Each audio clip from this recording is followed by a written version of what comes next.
Hello again, everybody, and welcome to 4-Star Chicago Sports. This is the Barely There podcast, and as you can see, we got a special guest in the house tonight, and we're going to put him under the white-hot light and grill him on the 2025 Chicago Bears season expectations, among other things. And after Brendan takes off, we're going to get into this mad Caleb disrespect, followed up by the preview of preseason game number 2. All that and more right after this.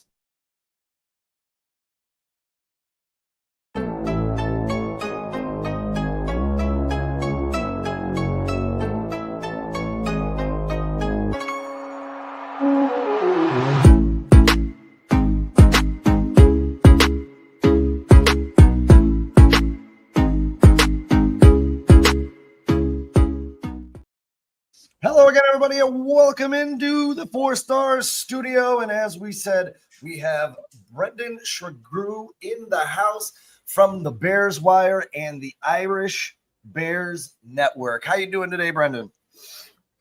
Guys, I'm doing great. It's another Bears practice we get to talk about, and football is officially in the air. I just told you guys before, had to peel myself away from watching Taylor Swift, but I am so happy to be on with you guys to talk Bears. And yeah, it's just that fun time of the year where like hope springs eternal and we're all optimistic about what can be this year. And yeah, it should be a fun time.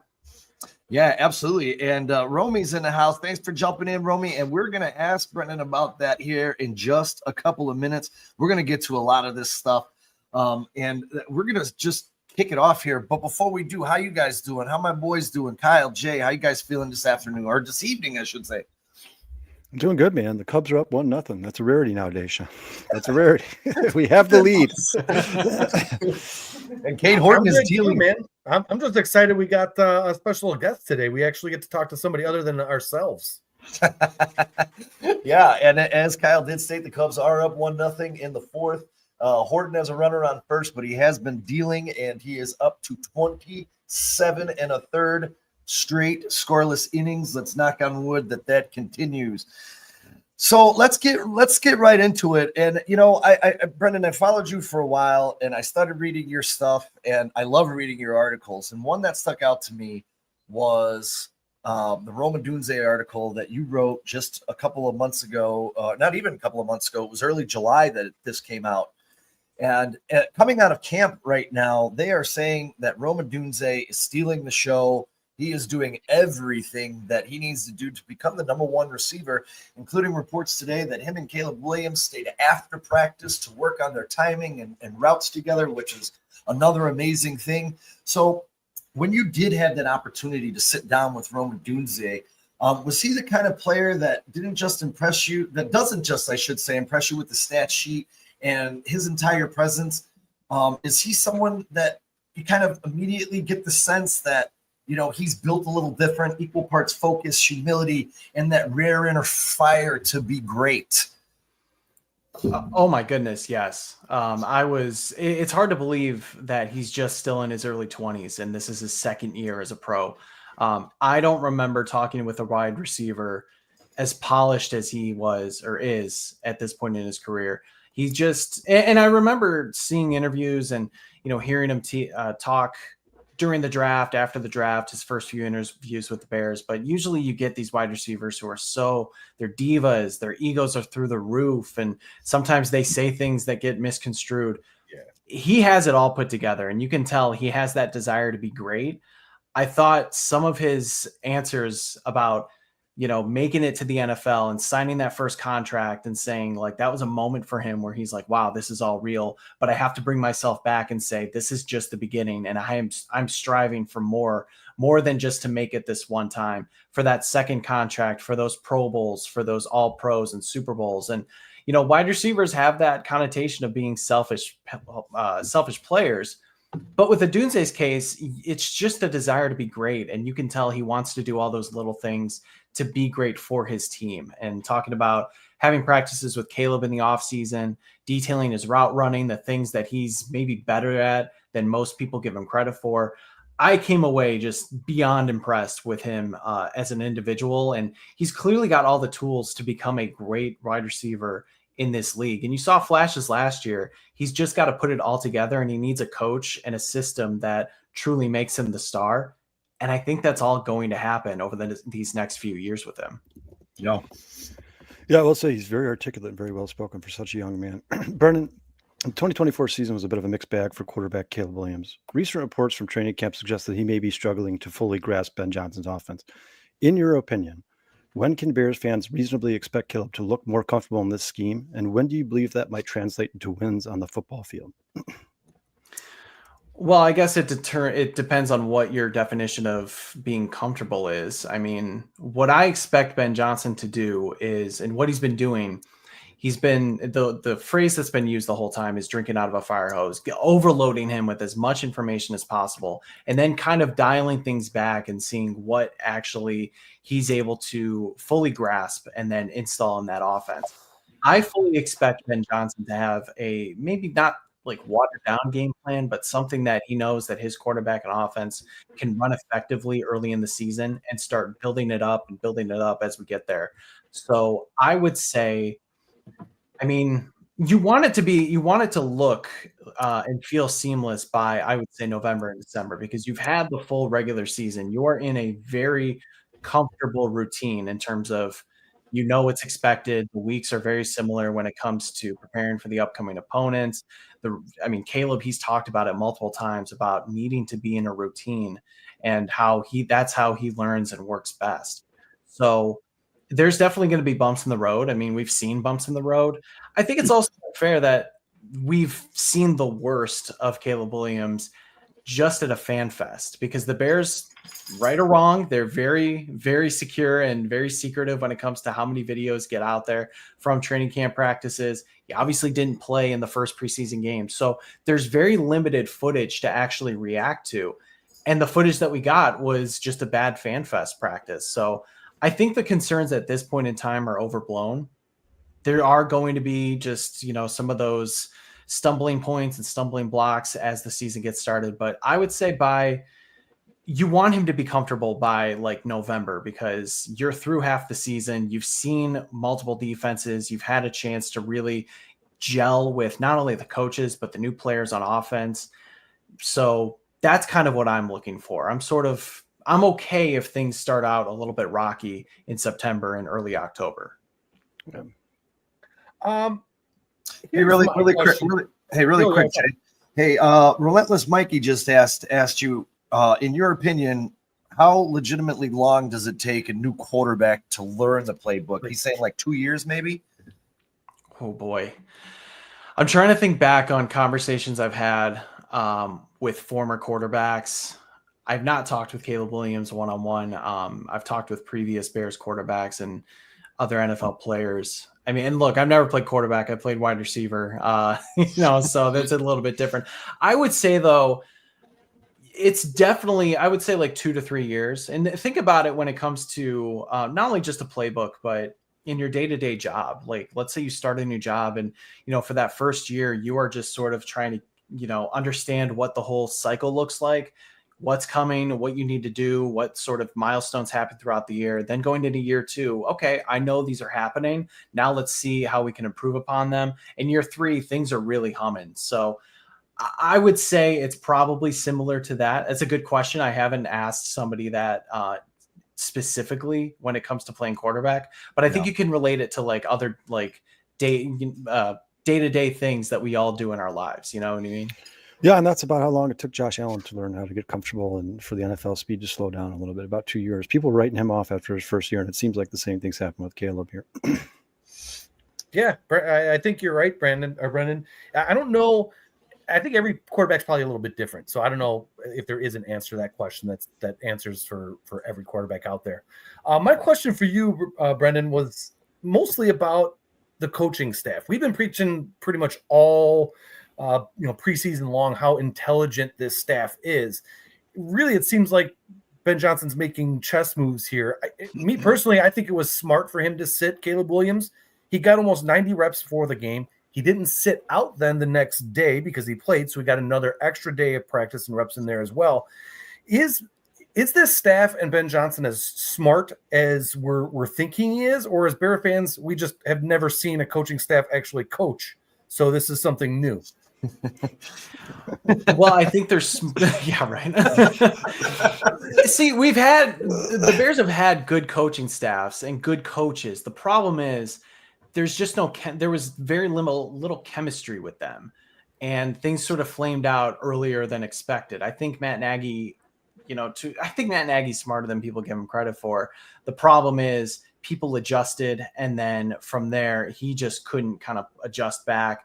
Working with some of his offensive coordinators and other staff members who had left previously, there was holes there. So I do think a lot of these guys are very smart. You have to be extremely smart to become not only a head coach, but assistant coach in the NFL. But what I like is that it feels like right now these guys are gelling and there's a good chemistry and everybody's pulling on one end of the rope. I remember last year when Matt Eberflus, of course, kept his job and they were looking for offensive coordinators. They eventually settled on Shane Waldron. Well, it comes out later that the interview with Cliff Kingsbury, who was a very real option, didn't go as well. And that's reportedly due to the fact that Eberflus was afraid that Cliff Kingsbury was going to overtake him and sort of like be that guy instead of him as the head coach. And so there was an ego factor there. They could not get the best guys for that job. And so Eberflus wanted somebody who was on his level in terms of the demeanor and the, emotions, which is why you saw what we saw. And there was no backbone from that coaching staff. They needed somebody who was tougher and who could have those tough conversations. I see that with this coaching staff right now. I mean, Eric Bieniemy is a hard ass. Yeah. He's not going to take, I don't know. Can we swear on this or no? Yeah, absolutely. Okay. He's not going to take shit from anybody. He's going to put guys in their place. Antoine Randall, just not only a great wide receiver coach, but just one of the best hype men you'll ever see. I've been following him, obviously, past his playing career and his coaching career in Detroit. I mean, I had eyes on him early. I thought he was going to be, I think he's on the fast track to becoming a head coach, to be honest. But these guys, they're all pulling, you can tell they're all pulling on the same side of the rope. And I love what Ben Johnson said earlier in his, when he just became the Bears head coach in the winter. He surrounds himself with guys who aren't his friends, who are going to push him, who are going to compete with him. He talked about competing with Dennis Allen every single day, and Allen's bringing the best that he can to make sure not only his guys are ready, but that the offense is ready. So in that standpoint, I think they're obviously smart X's and O's because we've seen what Ben Johnson can do. We'll see what Declan Doyle brings to the table as an offensive coordinator. I think he's a bright young mind, but there's just not as much familiarity with him yet in terms of just what he's done in the league. But again, the fact that these guys are all pulling on the same side of the rope, and I think they're able to check their egos and be able to push one another. That's really what's going to make a difference when it comes to this coaching staff. And I mean, the need to be excellent with these players has been so evident early on. Just a quick side note. Did you guys see the little interview with Declan Doyle where he's like, I think Ben Johnson hated me the first time. Yeah. He's so intimidating. I'm like, he's a hard ass kind of guy, man. He really is. People were worried about leader of men. Ben Johnson just seems to fit that role to me. Well, that's the funny thing too, because the debate going back to the winter, do the Bears need a leader of men like Mike Vrabel, or do they need an offensive guru like Ben Johnson? And you're seeing that he is absolutely that leader of men type because the players all say it. Like, they cannot disappoint him. He is demanding them to get plays right, or they're going to be not thrown out of practice, but he's not going to waste his time with them. And I loved his press conference earlier today saying, I take notice of the little things that you do. And, in order to be featured, in order to get that ball, like, you need to do those little things. And that's clearly taking the players are clearly taking notice of that because it's all you hear about. It's all you see when it comes to the practices. Yeah. And I, for me personally, I know Kyle's a little bit younger than I. Jay and I are a little bit older, so we actually have seen real coaches. It's just been 20 plus years since we since we could put a finger on that dial. The elephant in the room, and a couple people in the chat have already asked. So I'm just gonna get it out there. We'll get it out there right now. These were the numbers of our left tackles With Braxton Jones, the fourth-year starter, he got 32% of the team's snaps at left tackle Sunday, and Trapilo played about 50% of these snaps. And this, after today, you have Roshar coming out and really praising Theo Benedette, the Canadian Eagle. How do you really see this shaking out, Brendan, on that left side? Do you just think it's going to be the 4-year starter just to get this thing going? And maybe Ozzie Trapilo becomes the swing early and maybe steals the job down the road. How do you kind of see this thing playing out? The longer it takes to actually have a definitive answer makes it more and more likely that Braxton Jones is going to be the guy. And I think for 100%. A couple of reasons. One, he has the familiarity. He has the experience. He's an average left tackle, I would say, when he's healthy. And I know health has been the concern over the last couple of years. But he's not only, I think he not only represents the best option at this moment in time, but every practice he gets, every rep that he gets, every game he plays in, he is getting more and more back to his old self. He talked about that after the game. Me personally, I know there was a lot of discourse online during the game. I was watching Braxton Jones almost exclusively the whole touchdown drive from Tyson Bagent in the second quarter. And I thought overall he looked pretty good. Until the last couple plays when they actually scored the touchdown, and he made me eat my words. But I went back and I'm like, look, I think he looked healthy enough to me. He looked like he knew where he needed to be for the most part. And so when a lot of people, they're taking one or two snaps and just zeroing in on one or two plays that were bad. Yeah, those were bad, but I thought the other ones were pretty darn decent. And it just tells me that because Ozzie Trapilo has not run away with this job yet, he's had so many opportunities. It just feels like the healthier Jones gets, it's going to be him. Now, yeah, today really threw a wrinkle into things with Theo Benedette getting some first-team reps and Ozzie Trapilo moving over to the right side to get experience. I think some people are reading into Rushar's comments about how he's giving them tough love and saying, hey, Darnell Wright does a lot of good things. He also needs to clean this up. And Braxton Jones wasn't as sharp in the game as he was in the practice. I don't think that was him saying you guys need to step up your game or you're going to be replaced. I think it's kind of a point where they're realizing they need to cross-train all of these guys and make sure that they're getting the best they're able to get the best combination if push comes to shove. So right now, because the fact that Trapilo has not separated himself, and I'll say, I thought he played okay on Saturday or Sunday. He had some plays where I thought he looked a little stiff, and that was kind of his thing coming out of college. He's this big guy, but he's not as fluid as he needs to be. I think he did get beat on one bad play that thankfully wasn't it could have been a lot worse. I think the ball was still able to come out. But, this tells me that this is going to be Jones's job, and we'll see if he can hold on to it throughout the regular season. But who knows? I mean, things could still change, but that's how I see it working out. Yeah, and maybe one injury from Braxton Jones and Trapilo comes in, maybe he never relinquishes that job again. You talked earlier about the competition between Dennis Allen and Ben Johnson. Outside of third down efficiency and takeaways, the Bears defense ranked in the bottom half of the league in most major statistical categories last season. With the addition of Dennis Allen as the defensive coordinator, what should Bears fans realistically expect from this defense in 2025? And what do you believe is its ceiling? Well, expectations, I think it all comes down to the front four and a really front seven, but I think the front seven, the linebackers are pretty decent. I'm interested to see just sort of the combination of TJ Edwards and Tremaine Edmonds, who plays where. They've been moving both guys around. Of course, Edmonds was the middle linebacker the last few years and Edwards the will side. So that's going to create some interesting combinations in that level of defense, but you got to have the front four definitely be able to rush the passer. They've beefed up in terms of getting bigger defensive ends. Dayo Dangbo is a bigger guy. Javon Dexter's potentially going to move around. I mean, it looks like he's going to play the one technique with Grady Jarrett at the 3. Montez Sweat fits the build that he wants. Austin Booker looks a lot bigger than he did last year. So I think you're going to see a more aggressive style attacking defense, a lot more man, which I think it's some of the Bears cornerback strengths. I think Jalen Johnson can do it well enough. I think Tyreek Stevenson, believe it or not, kind of will thrive in that role.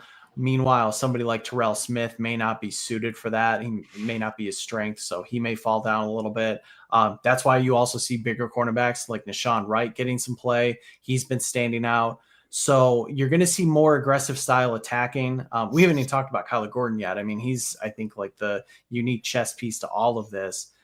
Is he going to play outside? Is he going to play more nickel? Could he play safety? It sounds like Allen wants to use him all over the field and, make him that X factor on defense. I mean, we know he can play the line of scrimmage so well. So I'm very excited to see the unique combinations there.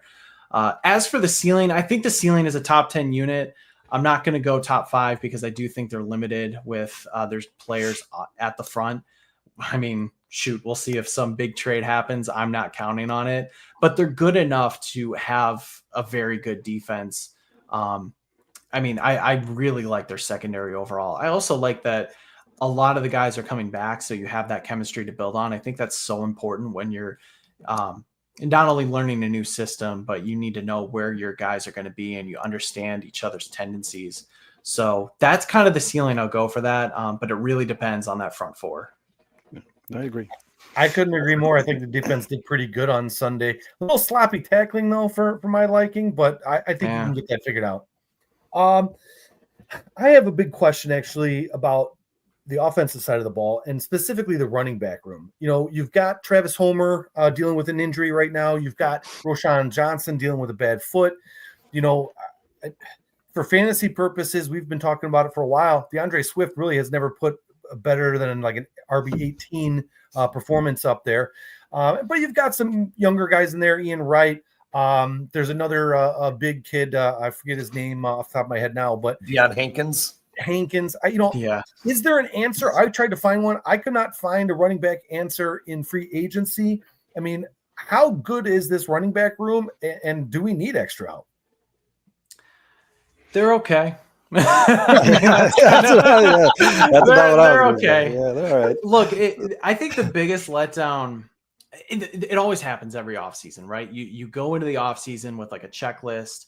Of course, the GM does it too, but we on the outside going, okay, the Bears need offensive line and receiver and yada, yada, yada. So, but there always seems to be that one position group that you kind of feel a little left out of for one reason or another. And I mean, I think with just the draft, the players available in the draft and possible free agents, everybody sort of said, yeah, the Bears are definitely going to upgrade the running back position. I mean, it was so important in Detroit with under Ben Johnson when they got Montgomery and drafted Jahmyr Gibbs, both in the same offseason.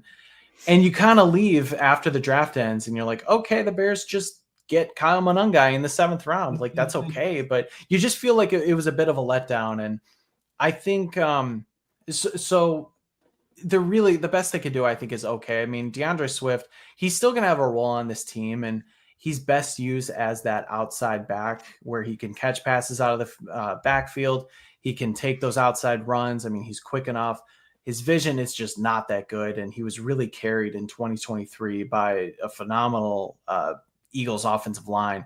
Now, while the Bears offensive line should be better, and you can definitely say they improved their running back coach as well as offensive line coach and run game coordinator, I still just don't think he's going to be that guy. So is that going to be Roschon Johnson? I mean, we'll see about the foot. I think he was earning a lot of trust as their goal line back, not only last year, but this year in camp. I think he's a bit better than that, to be honest, if he's healthier, because he offers a little bit more dynamic running ability, pass catching ability, and he's a pretty good pass protector. Then you have Monangai. I think the hope is that he can be a dependable runner, but as you saw on Sunday, pass protection could use some work. He missed on a few blocks, and the blocks he did pick up on, he just got tossed aside. But that's something you learn. I mean, that's a difficult thing for a rookie running back to come in and do. Travis Homer is just going to be a special teams guy. I'll just say if he's getting meaningful carries in a game, bad things are happening. So, you're in trouble. I agree. You're in trouble. Yeah. I just, so for me, like, I consider Kyle Monangai to just kind of be a guy. He's definitely capable of taking over that RB2 spot. I personally would feel better if Roschon did it because I think he just offers a little bit more at this point. So, but you need one of those guys to step up, because I just don't think you can't give DeAndre Swift like 20 plus carries a game. It's just not his type of game. And we'll see what the Bears do next year. But I personally was disappointed that the Bears couldn't land somebody like Trevion Henderson, Caleb Johnson, pick any of the like 10 running backs before one guy that went. It just felt like they were just one pick too late in trying to land one of those guys to really fortify that room. So that's why I think it's just going to be okay this year. You know what, Brendan? Ollie Gordon looked pretty good on Sunday too. I know, albeit a preseason game, but he looked pretty good too. Yeah. He looked better than Kyle Monangai. Yeah, I think the Bears bubble got deflated when New England took Trevion Henderson, and man, that guy has been an absolute beast in camp so far. I can't get over the fact that the Bears just missed out on him, because holy crap, we would be talking something completely different about this RB room. Brendan's right, though. We passed on so many guys. Devin Neal, there were so many guys that we could have picked up that I think could have helped out, and we just didn't take any of them. Well, the thing is, though, they were targeting different guys. They just got sniped. I mean, it's been out there, but I know pretty concrete that the Bears were targeting Trevion Henderson, and they were trying to trade up for him. Thankfully, Ryan Poles did not offer like a massive haul to move up one spot, but because the Patriots were not going to move off of him. They missed on Cam Scadaboo. That was, I think, 3 or 4 picks right before they were supposed to pick in the 4th round, and they end up trading back. It happened multiple times. I mean, really, there's just, you could say Caleb Johnson was a guy that they easily could have gotten with that 1st, 2nd round pick, and they chose not to. So that's the guy they definitely passed on. And I like Caleb Johnson a lot, but this was really like, when you look back at the draft, you can say, wow, the Bears just, they just missed a few different guys. And I think teams knew they were targeting running backs, and that's why they went earlier. Yeah. I'll be honest. I think even though we did miss out on that running back, I think as Bears fans get to see Luther Burden out there, I think they're going to fall in love with him. I'm a Jayhawk, so I hate everything from Missouri, but I might like this guy, to be perfectly honest with you.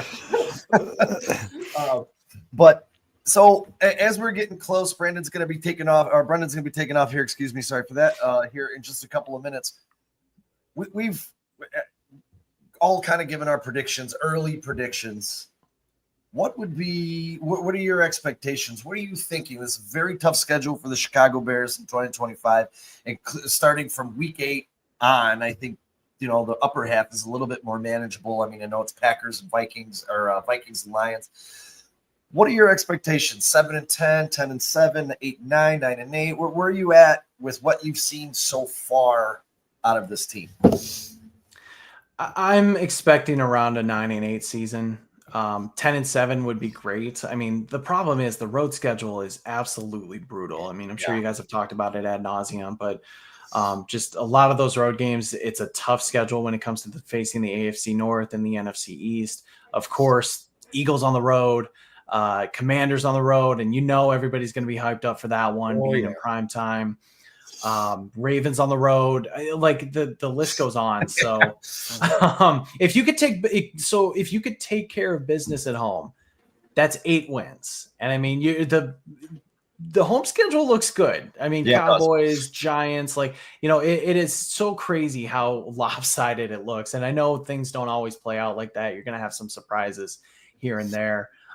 I do appreciate that the Bears are facing some of the division opponents early. I mean, the Vikings having JJ McCarthy, and he's had some up and down practices from everything that we've heard. So there's a chance you can get them sort of, at a early point where they don't really know what their team is. Yeah, exactly. The right time, making his first career start and taking advantage there at home. So I think if you win out most of the games at Soldier Field and steal a couple games on the road, like that leads to a 9-8 season, first over 500 season that the Bears would have since 2018, and you improve by at least 4 games. I mean, that's a sizable improvement. And I was thinking about this too with the Lions starting out somewhat slow in 2022. Ben Johnson's first year as offensive coordinator. it wasn't necessarily because of Ben Johnson, because the offense was scoring points more often than not. And then things started to come together under Dan Campbell, and they went on a heater to the end of the year. So we'll see. We could still see a hot start with the defense carrying the load and the offense, potentially coming out hotter than people expect. I mean, we haven't seen that over the last few years, but that's kind of my expectation. I would love to say that this could be a playoff team. I think there's an outside chance, but I'm taking baby steps here, and I'm saying the Bears can get to over 500, just barely. That's a big win for what should be a successful tenure under Ben Johnson. I agree. Yeah, and you probably want to see Caleb develop more than anything else than the wins, because I don't think anybody's really expecting the Bears to win the Super Bowl this year. But if you get Caleb Williams by week 8, and he's really clicking, and let's say the Bears win, 4 or 5 to close out the season, I think that's a win for the season for the Bears. Yeah. Oh, absolutely. I mean, and you want to win games because of Caleb Williams, and he had chances last year. Yeah, they should have last year. There's so much revisionist history. I mean, he led the Bears back twice against the Commanders before Jane Daniels had his signature moment. He led them back to overtime against the Vikings, the Packers, you name it. So this is a guy who does rise to the occasion in the fourth quarter and can win games. Right. I think it just all needs to come together with, a little bit of improvement when it comes to coaching and personnel and things like that. But yeah, you want to be able to look back and say those November, December games, the Bears not only won, but they won because of the quarterback, and you definitely feel good about what he can do going into the future then. Yeah, I think at some point this season they need to make a statement. Brendan, in years past, Chicago Bears fans have been excited about upcoming seasons. We've been fooled before, particularly after the Mitch Trubisky season with the double joint. But in what way does this season feel different to you going to 2025 than years past? Is it Caleb? Is it Ben Johnson? Is it collective? Why should Bears fans be more excited now than they've been in years past? That's a very good, I like that question, because you're right. Like, this is I've been a Bears fan for 20 years, but this is like my 7th year actually covering them. And I'm sure you guys get it too, like doing a show, you just sort of become desensitized, and you see the trends, you see things happening like, well, we've been here before. The Bears are the off-season champions 3 years in a row. Yeah. The fact that players are coming out and from the get-go talking about the hard coaching, the fact that everything is earned, not given, and you can actually that's not just fodder. That's real. I mean, you can see that when guys are getting just taken off the field, and guys are losing reps, and the coach is as heavily involved as he's in. I've seen defensive guys just kind of say like, "This is our year, this is it," but this team just feels like there's a quiet confidence with what they're doing.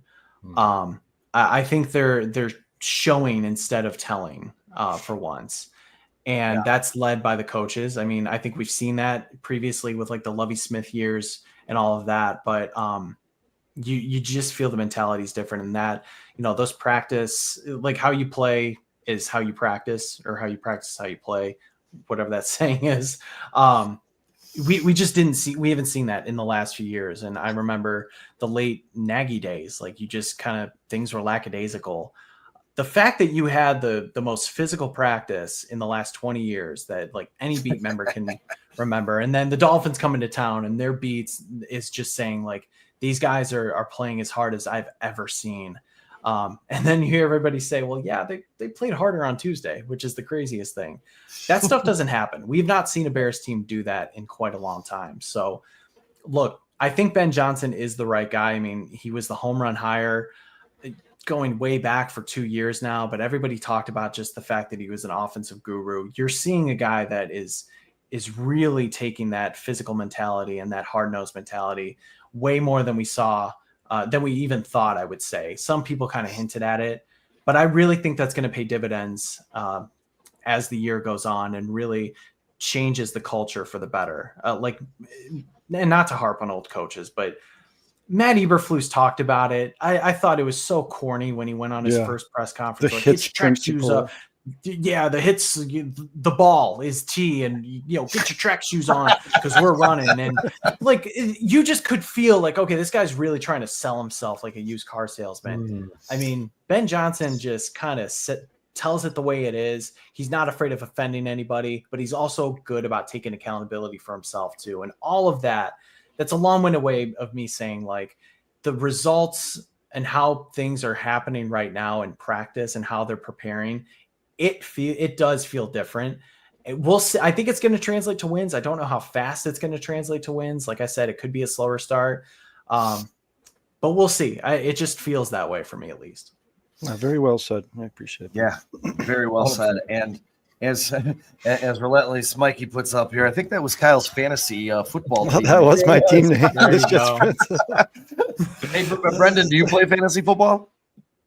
I do. Yeah. You know what's funny? I play for very low money. I do, I'm the commissioner of a $25 league. It's for fun. It's just with friends.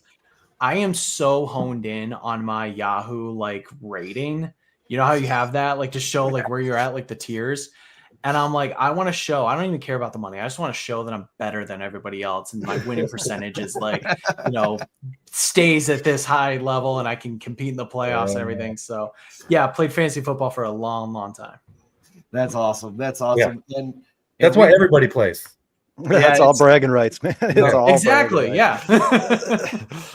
Yeah, absolutely. And as our time has run out, Brendan, we really appreciate you spending a little time with us. Kicking off this 2025 Chicago Bears season. This has been a joy. Hopefully we can get with you here during the season and break down some film and some other stuff down the road. Where is the most popular spot to find Mr. Brendan Sugrue? Oh, absolutely. I would totally love to come on with you guys again. This is a fun show. Great banter. So I just really appreciate you guys reaching out and having me on. But yeah, you can find me on Twitter at Brendan Sugrue. That's Sugrue. Tweeting about the Bears, tweet about other Chicago sports too, especially at this time of year. So you can just follow a lot of me depressing there. Cubs texts or tweets I see. Yeah, exactly. But yeah, and then you can follow my work at thebearswire.com, doing articles every single day, kind of picking out standouts from camp. And then I do our takeaways, highlights, different features. We'll see some more interviews hopefully come up. As you mentioned, I had a Roma Dunze interview from last month. I also had a sit down with Devin Hester at Bears practice from a couple weeks ago. So more of that to come, hopefully. And then you can hear me from time to time on the Irish Bears show. So I'm a regular guest there. But yeah, again, really appreciate you guys having me on. This is a lot of fun to talk Bears with you. Brendan, are you at practice every day? No, I'm not. So it's kind of a situation where I get credentialed every once in a while. And then, every other time I try to go as a fan. The Bear stuff is not my day job. So that's the other thing. Kind of have to manage that. Yeah. But watch it, study it, talk with people there who are there every single day. So, I get a pretty good idea of what's happening and, what good and the bad, and sometimes hopefully not too much the ugly. Yeah. Well, Brendan, we love reading your stuff, man. We really appreciate your time coming on here. You're obviously very well-rounded, your stuff, and I'm sure the chat appreciates it as well. Thank you so much for joining us, man. Yeah. Thanks, and really quick, before you get out of here, Relentless Mikey asks, do you think Brisker will be an All-Pro this year? I don't think he's going to be an All-Pro.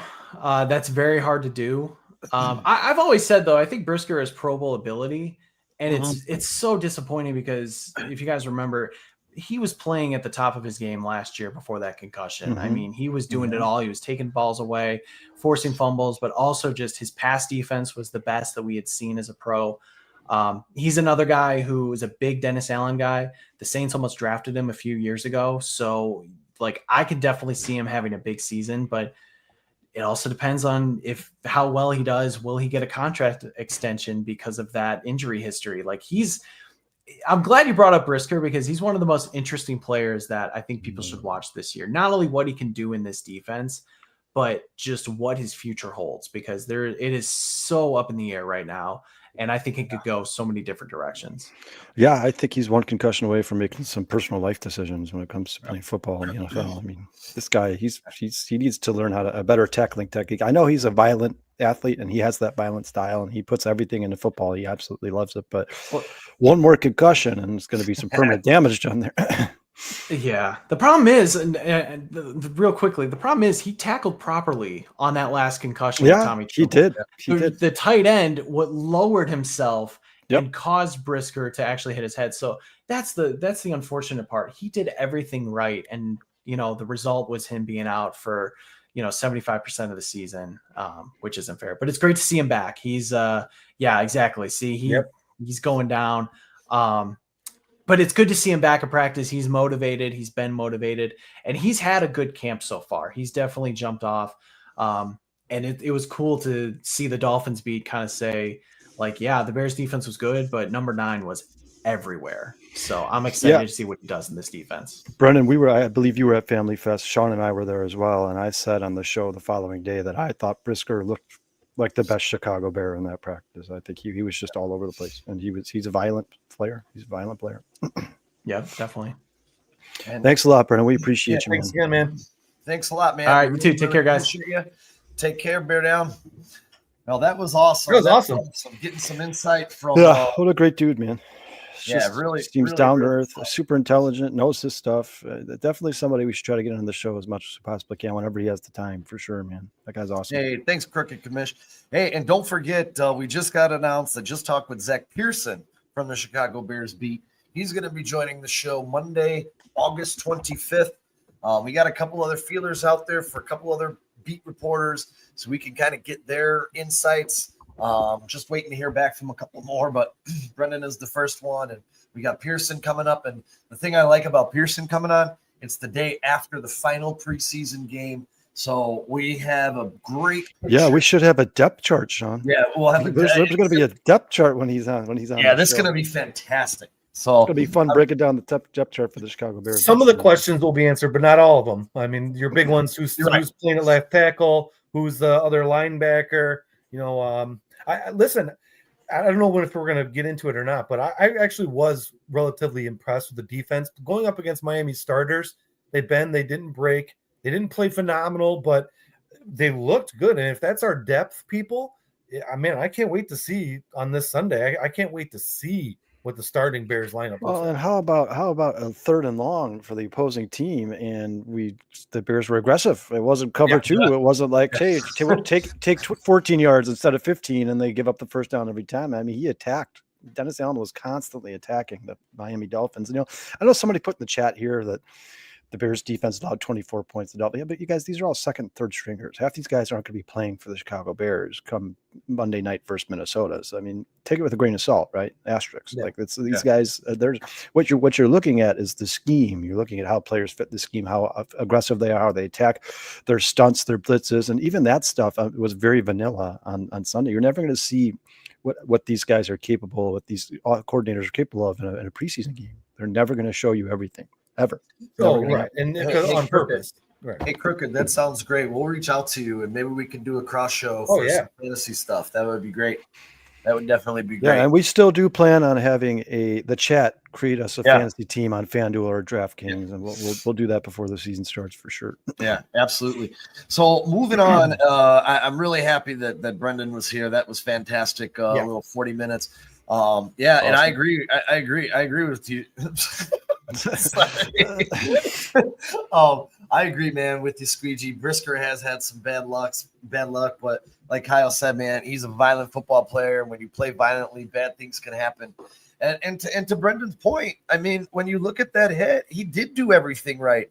He led with his shoulder. Yeah, he went to the mid body, but Trumbull put his head down. He didn't know that Trumbull was going to put his head down. And Sean, what's crazy is, you and I on Chicago Sports Podcast, we interviewed guys like Doug Plank who had the same style of play. It's just that back in the day, concussions didn't matter.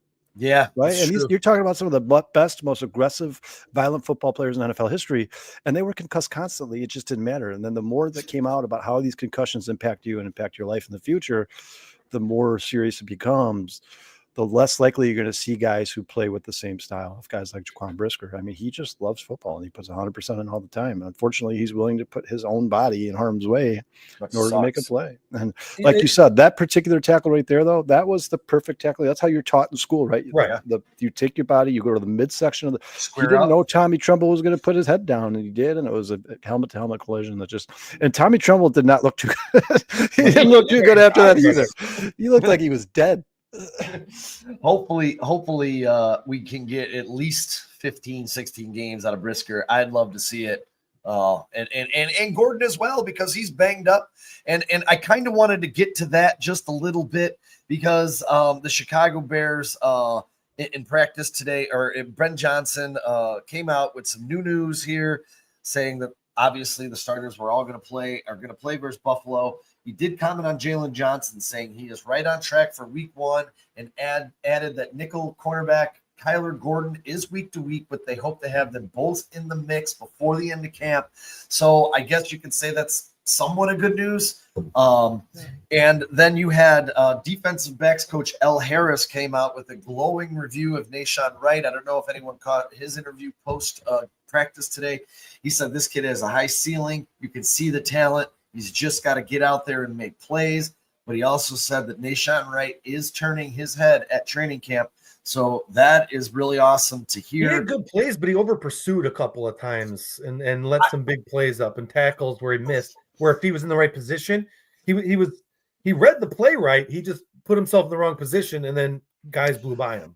Sean, correct me if you disagree, but when watching that Family Fest, he was on Colston Loveland a lot at the Family Fest practice. I think Nahshon Wright, because of his size, just how big he is, he would be great for that Brian Branch. Like he could play safety, he could play outside linebacker, he could play slot nickel. Like he's good at covering running backs and tight ends. And if you can find a place for him on this team, then I'm all for it. I just think, like we've talked about this before, guys, right? Like the best case scenario for the Chicago Bears is their second round pick, Tyreek Stevenson, being the stud. 100%. That's 100%. Best case scenario. And we talked about this a little bit. I think, Kyle, you and I talked about it. But playing man, it's going to demand a lot out of these players, a lot more than having to depend on another person. You got to depend on your skill and your manning up. So it's going to be interesting to see sinks and swims in this new scheme. Yeah, on an island. Some people will fall off the island and sink, and some people will swim, man. I mean, Stevenson said it himself in that interview. He's like, guys, I've never done this before. Every single player on this defense in the secondary is on an island. You are on an island. There's no help coming. You are the guy. And I think I like that Brendan said that he believes that Tyreek Stevenson is capable of being that guy, because I honestly believe if you watch his playing style, I think Tyreek Stevenson is better suited for man-to-man coverage than he is for zone. I do. I think he gets confused in zone. I think man-to-man is pretty simple. Like, hey, man, this is your guy. Stick to him. Don't let him catch the ball. Pretty simple, right? Yeah. And, for me, like this Sunday, we got people in the chat here saying, one relentless Mikey, maybe only 1 or 2 drives. I would like to see him maybe get through the whole first quarter, maybe get into the second quarter. I guess depending on how they play. And I mean, if they come out and they go up and down the field and they score 14 points, get them off the field. I don't need to see it. Yeah, there's no point, right? But if we have these pre-snap penalties, because what I read today, there was 9 pre-snap penalties between the first, second, and third strings in practice. You have to iron those things out in real-time game situations. And look, if there's pre-snap penalties on Sunday, awesome. Go to work and try and figure it out and try and fix it. That's kind of the way I'm looking at it. Well, this is practice, guys. This is why it was a smart decision to sit him, I think, because honestly, if he had 2 drives like the Bears opened up with on last Sunday, how many snaps would he have, possibly had? 8, 10 snaps? I don't know what he's going to really learn from that, but he got all those extra snaps and the practice the day after where all the other players who had played had the day off. So I think it was a really smart decision to do that. And I think you might be right. I mean, if they score 2 touchdowns, great. But I would like to see him get at least a quarter worth of work, maybe 3 drives, 4 drives, just to, really get those muscles working, and I don't mean his physical muscles. I mean, get this muscle working. Yeah, Trey, from what I understand, it's been kind of a mixed bag all training camp. I don't think I'd say they're that bad. They've had glimpses where they've looked really good, and they've had glimpses where they've looked really bad. And Sean's right. I mean, now is the time to get this stuff out of the way. You guys, how many penalties did you see in that first week of preseason? It's insane. You know, I think the refs are practicing too, guys. I think the refs are practicing too. Well, when they introduce Miami new had rules, 10, we had 7, they had 10. Yeah. They had 10 But penalties, man. They'll hit new rules hard in preseason. So if there's a new procedural penalty that they're going to go, they'll nail it in preseason in the games and in practices, so these players have it in their head. I can't do that. I can't do that. And then they'll call it like 20% of the time in the real game. Can I ask you guys before? I don't want to get too sidetracked, but Sean, Yeah, I want to ask you guys. I do want to get in. I do want to get into this with Anthropology 2000 right here. Caleb is still learning how to play pathetic. We have some perfect examples of some quarterbacks that it took 2 or 3 years to learn, including some of the greats. Like all of them? Yeah, it doesn't just happen like that, especially when people just look at Patrick Mahomes and CJ Stroud. And they're like, "That's the expectation." Like, no, that's not the expectation. Like, not many guys win MVP and Super Bowls in their first 2 years starting in the NFL. That is not the expectation. That is the exception to the rule. 100%. Sean, do you got a great show? Let's talk about some of these guys. Let's talk about the Josh Allens and the Peyton Mannings of the world, who in their first seasons looked abysmal, looked worse than way worse than Caleb Williams did in his rookie season. Peyton Manning had like 700 interceptions. He held like 28. Here's a great graphic I put together, and I want to get your guys' opinion on this, especially Anthropology 2000 here, who's calling Caleb a bust. Because let's get this comment off the screen really quick. When you look at these stats, do you guys know who these players are? I know who players he is. I know who they are, yes. Yeah. Those are the busts, or one's a bust, Caleb Williams, but Jaden Daniels and Bo Nix are unbelievable.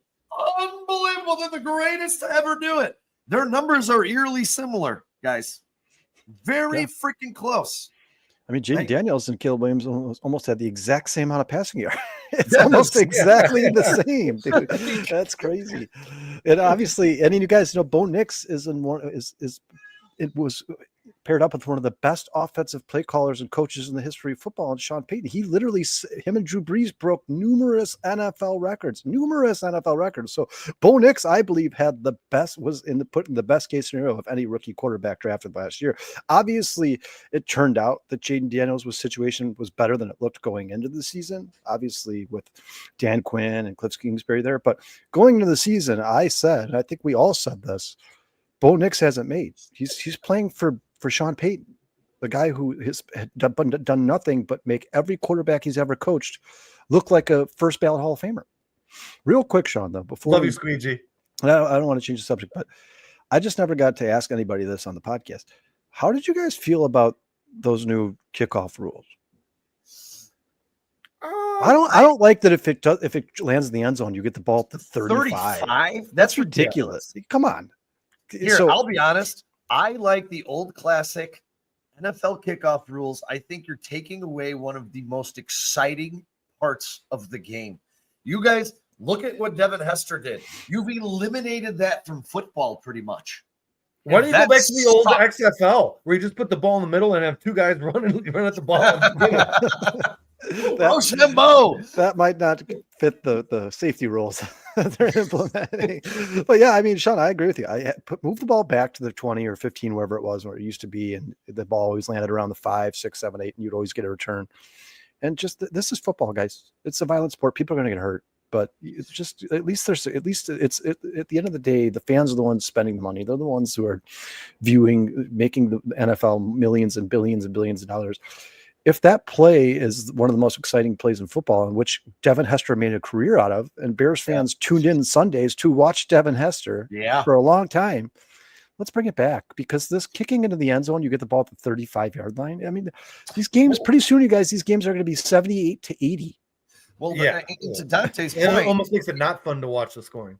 To Dante's point, it says he says it kind of forces the return. It does. It does. If the kicker doesn't make it into the end zone. Yeah, and not only that, teams aren't down there. Not only that, every return is going to be to the 40, 50-yard line, unless you're the Chicago Bears. Did you watch the preseason games? I mean, like the Miami figured it out. Every return was going to the 40-yard line. Like, you're not going to see as much offense. These teams are going to have 40, 50, 60-yard fields. Like, I want to see Caleb Williams drive 80 yards down the field. I don't want to see the Bears. I mean, I would like to see the Bears start every drive at the 50-yard line, but I want to see offense, especially for fantasy football purposes, man. Like, I want them starting at the 1-yard line every every you know single what? I drive. didn't really think how that could affect fantasy, man. That's going to be less points. Oh, for You know, sure. shorter Yeah, fields. for sure. Wow. It's going to Yeah, be I didn't shorter even think fields for about sure. that. Yeah, without a doubt, it's going to be shorter fields. I mean, the I beg to Dolphins started every drive at the 50. And actually, I don't have to beg to differ because he is a Hall of Famer. The reason why we're going through all these kicking he issues, actually, anthropology, hang on a second, dude. he's in the Hall of Fame.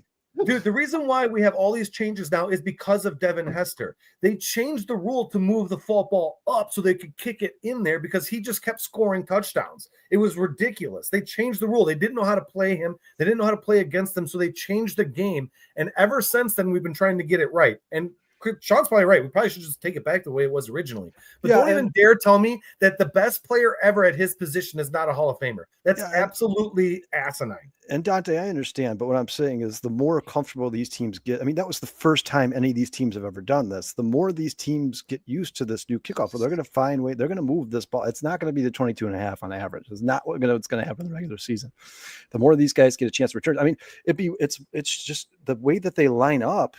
If you find one hole, you're basically gone from the way that they line up, because it's not tiers of defenders. It's not like, hey, we have 2 here, 4 here, 6 here. It's not tiers of blockers. It's just 2 guys. It's like when you're at a concert and the lead singer's like, all right, make the wall of death or whatever, and everybody's running into each other as hard as you can. As a matter of fact, I can make an argument that injuries might go up from these new kickoff rules.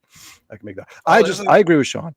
And I'm just nitpicking, guys. It's every year the NFL comes out with a new rule. Half the time it doesn't work. We saw the pass interference challenge thing. We saw all that. None of it worked.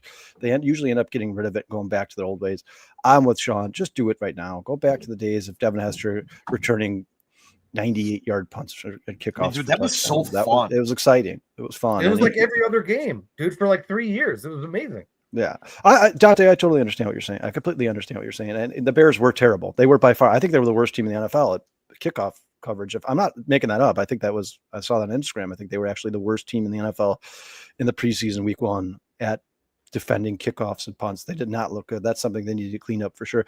I just think it's goofy. I think it's getting to the point now where it's starting to look really, really goofy. Like, what happened to just the old kick the ball and somebody return it? It's starting to look goofier and goofier every single year. It doesn't even look like the NFL anymore. It looks like the XFL or college football.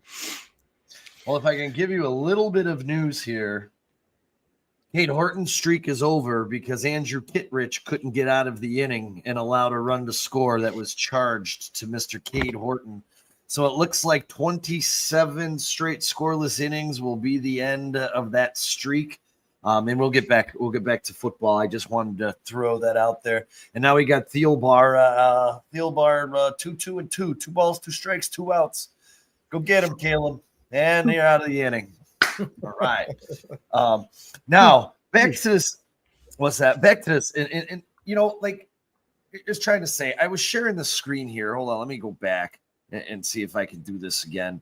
This is what they put up for on the shared tiered thing.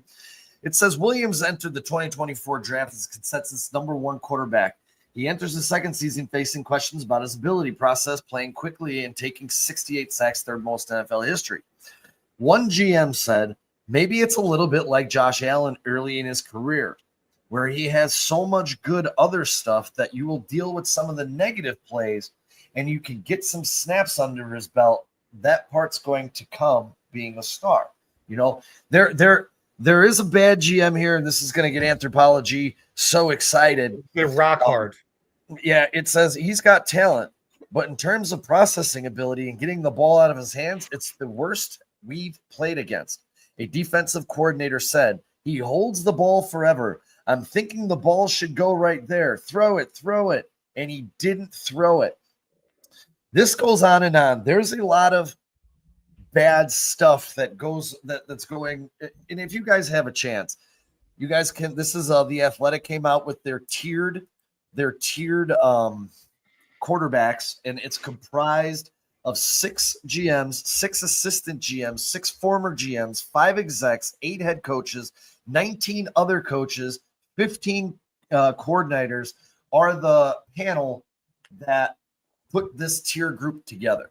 So that being said, I don't have too many problems with the tier group, especially if you're speaking in terms of what happened last year, and this is the tier group. If I can get this out of here for 1 second. So you see the colored tiers.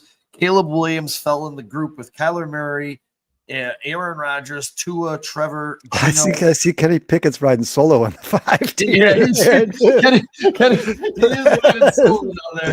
He's not even a starter. That's awesome. And I would disagree. And hey, chat, you guys take a look at it. You guys tell me what you think of this list here. Because for me, boys and girls, I would personally, and maybe it's because he's my favorite player in the entire league, I would put Josh Allen ahead of Joe Burrow because of the things that he can do. Drop back passer, yes, he can throw for 5,000 yards, but Josh Allen can do so. He catches touchdown passes, for Christ's sake. We saw it last year. He can rush for 600, 700, 800 yards. He, to me, should be tied with Josh Allen or with Pat Mahomes in that number 1 slot. But again, I would say if you take those top 4, and Kyle and Jay, you guys can tell me yes or no.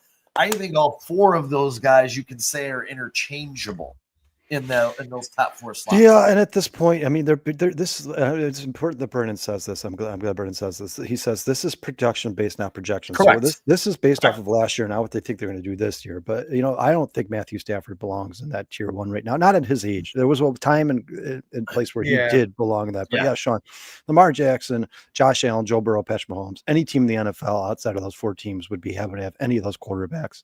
But I certainly, if you're talking about looking at championships, Patrick Mahomes is my number 1. Josh Allen would be my number 2 for sure. Because if you look at Josh Allen's playoff numbers, and Sean, you've brought them up on the show 1,000 times. Yeah. I mean, they are historically good. Historically good. If it wasn't for having the worst defense in NFL history at one point, I think they gave up a touchdown, 13 seconds to the Chiefs that season in the playoffs. Yeah. Josh Allen would have a Super Bowl ring on his finger already. He certainly deserves one. But yeah, I mean, listen, if you're talking about solely based off last season, I don't think CJ Stroud should be in tier 2. I think he should be in tier 3. I think Bo Nix should be in tier 2 because you should be doing that based off of how he played as a rookie. Correct. Under those circumstances. There's a bunch of different names I'd move around on this list. A ton of CJ Stroud better than Baker Mayfield? I don't know. Man. But I'll tell you this. I believe Caleb Williams should be somewhere in that 16 to 19 range over guys like Geno Smith, Trevor Lawrence, Tua Tagovailoa. I think Caleb's better than all of those guys. I agree. I would take him over all those guys. I would take the potential of Caleb Williams over Kyler Murray all day, every day. Kyler Murray's been in the NFL for how long now? He's never had a 4,000-yard passing season. Yep. And Caleb Tua. Williams. Yeah, Caleb Williams. Well, at least Tua had the 5,000 passing season, though, right? Like he's shown that he is, if in the right situation, he's capable of being a very good quarterback in the NFL. To me, Kyler Murray has proven that he's going to be an average quarterback in the NFL for the rest of his career. And where's Jordan Love getting all this love? Pardon my pun, but how is he getting all this love? I'm with you, man. Jordan Love is a tier 2 quarterback? That's where I was going to go next. At Jordan Love being 13. And Brandon, he's in chat right now. He's saying Baker's never going to be respected. I mean, I think that for me personally, I think that's a good spot. I might put Baker Mayfield ahead of CJ Stroud and Jared Goff, though. And maybe even Justin Herbert. It's so tough to evaluate Jared Goff, though, because even though he is a system quarterback and he's playing in one of the best systems in football, one of the best rosters in football, he's still putting those numbers up every year. So you got to give him the credit, right? I mean, he's been a 4,000-yard passer. He's a tier 2 quarterback. 4,000+ yard passer for like 5 years in a row now. I mean, yeah, I would certainly put him in tier 2. But yeah, Baker Mayfield, he finally gets on a good team with a good offense, and he is legit, man. I mean, this guy threw for 4,500 yards and 43 touchdowns last year, guy. This is not he's a good. That's not a fluke. Even that game he played for Los. You guys remember that game he played for Los Angeles? To get them into I think it was to get them in the playoffs. It was the last game of the season. Matthew Stafford was hurt. He came in, he looked for that. He had those 2 drives. He looked amazing. I love Baker Mayfield, and I think he's great for the NFL. And I guess I'm being biased, but I would move him up this list for sure, without a doubt. I would put him above CJ Stroud, no doubt about it. And I understand that this list is based off production and not projection, but I think that's very high for Jaden Daniels. I think that's a ballsy ranking for Jaden Daniels coming off of one good season, which he didn't even throw for 3,600 yards. I think that's very, very ballsy to put him at number 6 overall. Yeah, Jordan Love's going to look a little bit more like what I do with it, like this guy this year. Aw, isn't that cute? Only a little baby. Oh yeah, and Jason talked about it before the show. Man, you guys, I don't know if you've been watching the news coming out of training camp for the Packers, but they are dropping like flies. It Yeah. might be the Nothing first too time in my permanent, life I but see the yeah. Packers have bad luck. Oh, If this- fuck. Oh, no. Is that Miguel Amaya? Yeah. Oh, my God. No. Oh, it's his leg. Oh. For those not watching, Miguel Amaya is laying in extreme pain on the ground right now. And Well, it's baseball, so you know it's no contact injury. Well, it looks like we might be losing him for the rest of the year. It looks like he slid off at first, right? But how did he get hurt? I don't know. I just turned around and saw him rolling around in pain. He does not look good. We just got him back. Bruce, he just came off the 60-day DL. Bruce, this is his first game. Bruce, if we can get an update as to how that injury happened, that would be. I think he slid past first base. Is what happened. Like kind of what Bryce Harper did a couple of years ago when he slipped off the top of the base and then went lunging. I think that's It'd be interesting because where they're looking. Oh, here's the replay. This could be an Achilles, man. Oh. Yeah, that's bad news. Oh, That's some really good commentary, Sean. Thank you. Oh. Brennan says he likes Jaden Daniels at 6 over guys like Baker Mayfield. Relentless Mike, he says who? I'm assuming he's talking about Miguel Amaya. Breaking news, Bruce said, yeah, he slipped going into first, I guess. Not good. Oh, he's not walking. They're bringing out the cart. Yeah, but Sean, I also when you started talking about this Athletic article, yeah. First of all, let me say that I do respect the Athletic, but they're not my favorite. And sure, when I saw this, I'm like, you know what?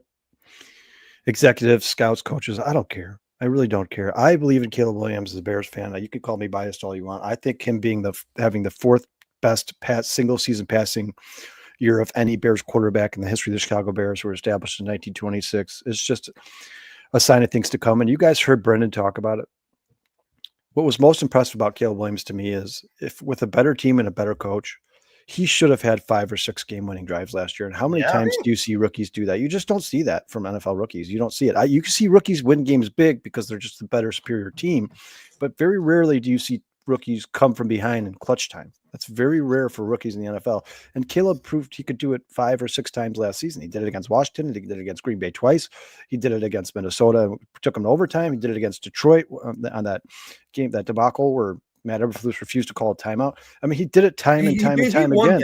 And if that's that game. Yeah, and if that's a sign of things to come, I am ecstatic about Caleb Williams being the quarterback for the Chicago Bears. If he continues to do that for the rest of his career, I'm all for it.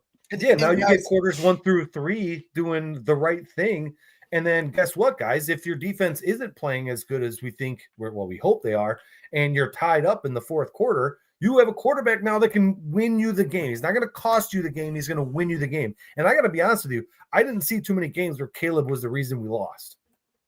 I feel really, really bad. Sorry, off subject for Miguel Amaya. I mean, he's bawling, dude. The Blue Jays are even coming over and patting him on the back. Yeah, he's in pain. Like baseball's like soccer. That guy's gonna be walking around tomorrow. I don't know. He's in pain. They literally just picked him up with 9 dudes and put him on the stretcher. He didn't even try and get up. This is really bad news for him. I feel really bad for Miguel Amaya, man. But anyways, I wanted to. One of the reasons why I put the Caleb disrespected was because this is the guy last year who set the most pass attempts without an interception by a rookie at 354. Took 68 sacks, which we talked about. Didn't miss a freaking game. This is also a guy who threw 6 interceptions. He's probably going to become the Bears' first 4,000-yard passer. He had 3 coordinators, 2 head coaches in the same season. He also held the longest streak for passes without an interception by a Bear at 255. He beat the Packers in Lambeau. And then you have Jason McIntyre filling in for this complete douchebag Colin Cowherd over here, who said this past Friday, said not unleashing him was pretty absurd when he was talking about not him playing this Sunday. He said, in fact, he's comparing Caleb Williams to former quarterback Johnny Manziel. I'm like, he goes, the Bears are treating Caleb Williams like a rookie. He has to unlearn everything he learned last year. Obviously, some of these videos aren't great. The net missing video isn't ideal, but I have a comparison that's scary. Though not off base, I think some pocket passing stats from Caleb Williams: 24th in passing, 29th in yards per pass attempt in the pocket, 25th in completion percentage from the pocket. Out of 34 quarterbacks, guys, he goes, this is why my comparison is Johnny Football, Johnny Manziel. And I'm sure Anthropology, because I'm reading this, I don't have the screen up, is jumping for joy right now as I'm saying this. But this also, then Colin Cowherd follows this up, which we saw, I believe, yesterday, and says Jaden Daniels got some breaks. His number one break, he didn't end up in Chicago. They can't get their quarterbacks right. I'm just sitting here, and it's not only Colin Cowherd, it's not only this Jason McIntyre douchebag, it's the Chicago media as well. This guy can do nothing right. No time to develop. We talked about this too, Kyle. We can use Buffalo Bills quarterback Josh Allen as the prime example of, guys, calm down, because you can Google the articles in Buffalo, like, this guy's a bum. His first year, he had 10 interceptions or 10 touchdowns, 12 interceptions. His second year was better, but not great. It was his third year in which he broke out. So not everyone is going to come in and be CJ Stroud. Give this time with this coaching, give him time with this coaching staff to develop. That's all I can say. Do you guys remember? Out of control. Sean, I'm sorry to cut you off, but do you remember the whole Justin Fields coaching comment that he had to walk back? That I believe Eberflus was the head coach when that comment was made, was it not? Yeah. For which one? Which one? When Justin Fields made a comment about the coaches and the PR department made him walk it back. Yeah. Okay, so maybe Justin Fields told us what was going on all along. And if you look at Justin Fields now, I don't think he's going to be a stellar quarterback, Hall of Famer, but he's actually improving. He did really good. And we see week one of preseason, and his passer rating has gone up. He's winning games. So really, guys, just the Bears just didn't have coaches. How good Caleb's going to be is really going to be up to him and the coaches. And I think, and everybody can agree, we've got a better coaching staff. We've said this 1,000 times.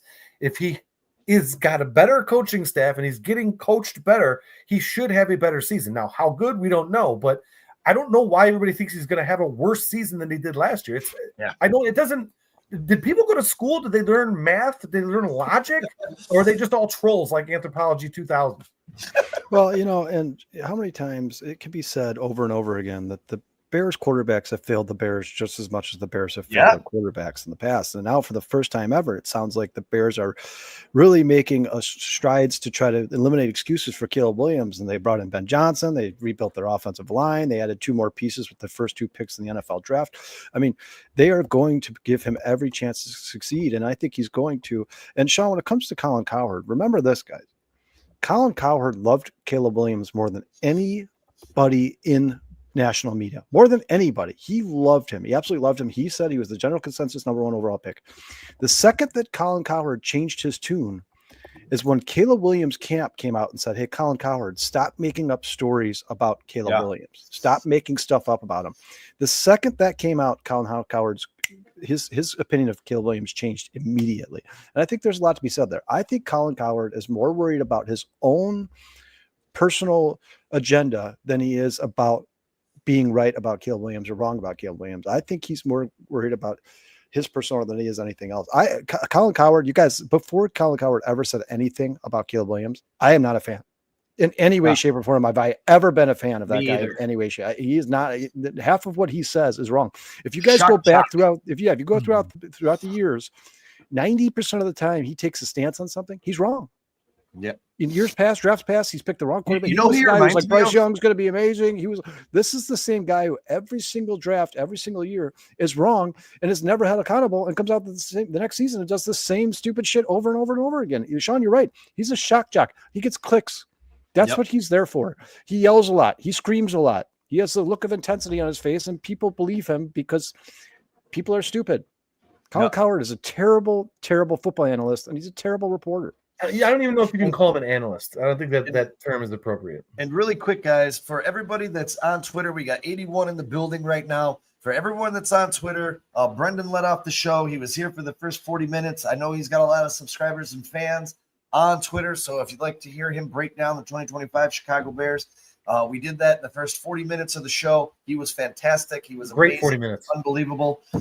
So go back and check that out. And if you are on Twitter, please hit that YouTube channel. Please hit that like and subscribe, because we're hopefully doing a great job for you, and we love having you out there. And we did just get a subscriber. So Rallo, R-H-A-L-O, thank you so much for subscribing to the channel. Everybody, please hit that like, hit that subscribe, tell a friend.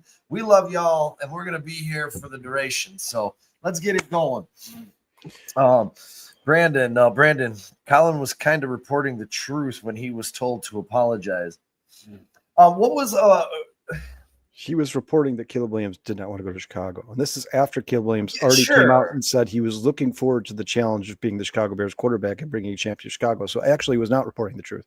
If he had reported that 3 days prior, it would have been the truth. But when Caleb came out and was like, all these people keep saying all this stuff. When I first got news that I was probably going to be drafted by the Chicago Bears, I was kind of on the fence.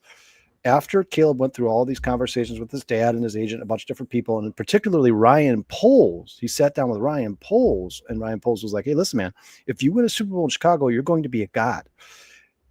Caleb Williams changed his entire stance on being drafted by the Chicago Bears, and that's when Colin Cowherd came out with that stuff, and his camp, Caleb Williams' camp, was like, hey, man, you're just trying to make Caleb look bad. Stop reporting false news. You're not in the meeting rooms. You're not having these conversations with him. He's a tool. Relentless Mikey says it best right here, and thank you so much for the super chat. Relentless Mikey, we appreciate it, man.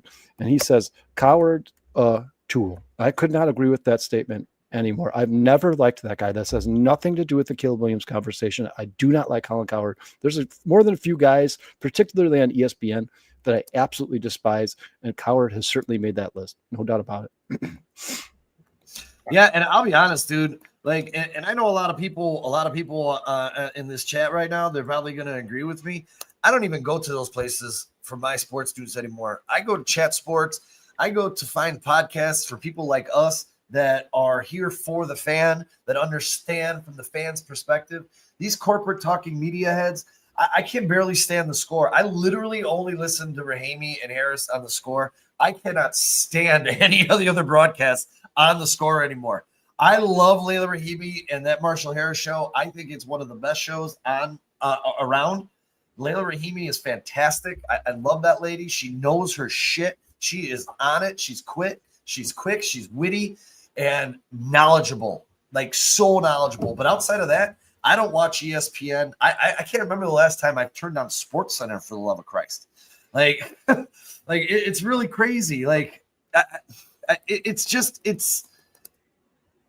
not an what agenda, I Sean. It's an agenda, and it's something he's not going to move off of, even if he thinks he might be wrong. He's not going to move off of this because, like you said, it gets clicks. He's a shock jock. That's why Colin Cowherd is always yelling. Whenever you turn on the TV and Colin Cowherd's on, you're getting yelled at. The entire time you're watching TV, you're just getting screamed at. Like, it gets old. It's like watching 24 with Kiefer Sutherland. Like, it's a terrible. I don't. The fact that he's still. The fact that he's still on television, to me, is depressing for all sports fans. Sean, is there anything? And how do they find a tool like Jason McIntyre that's like his understudy clone to say the dumbest shit on the planet too? Johnny Manziel. When I saw that on X, I'm like, wait a minute. There, he said he was who? And then I actually listened to the 3-minute and 30-second little segment, and I'm like, this guy's the dumbest fucking guy I've ever heard, and he's on ESPN. Of course he's on ESPN. Of course he's on ESPN. That's the only network that would put him on is ESPN. Sean, is there more you want to talk about with training camp? What's SIP for? What does SIP mean for Layla Rahimi? Is that? Am I missing that comment? I have no what idea. does SIP mean? Means I have no idea. Yeah, I don't know either. we really appreciate you, Mikey. And you know what? When we get to this, when we get to our first viewing party, hopefully, are you in Chicago, Mikey? Are you in the area? I'm not sure if you are or not, but I hopefully you can make it out to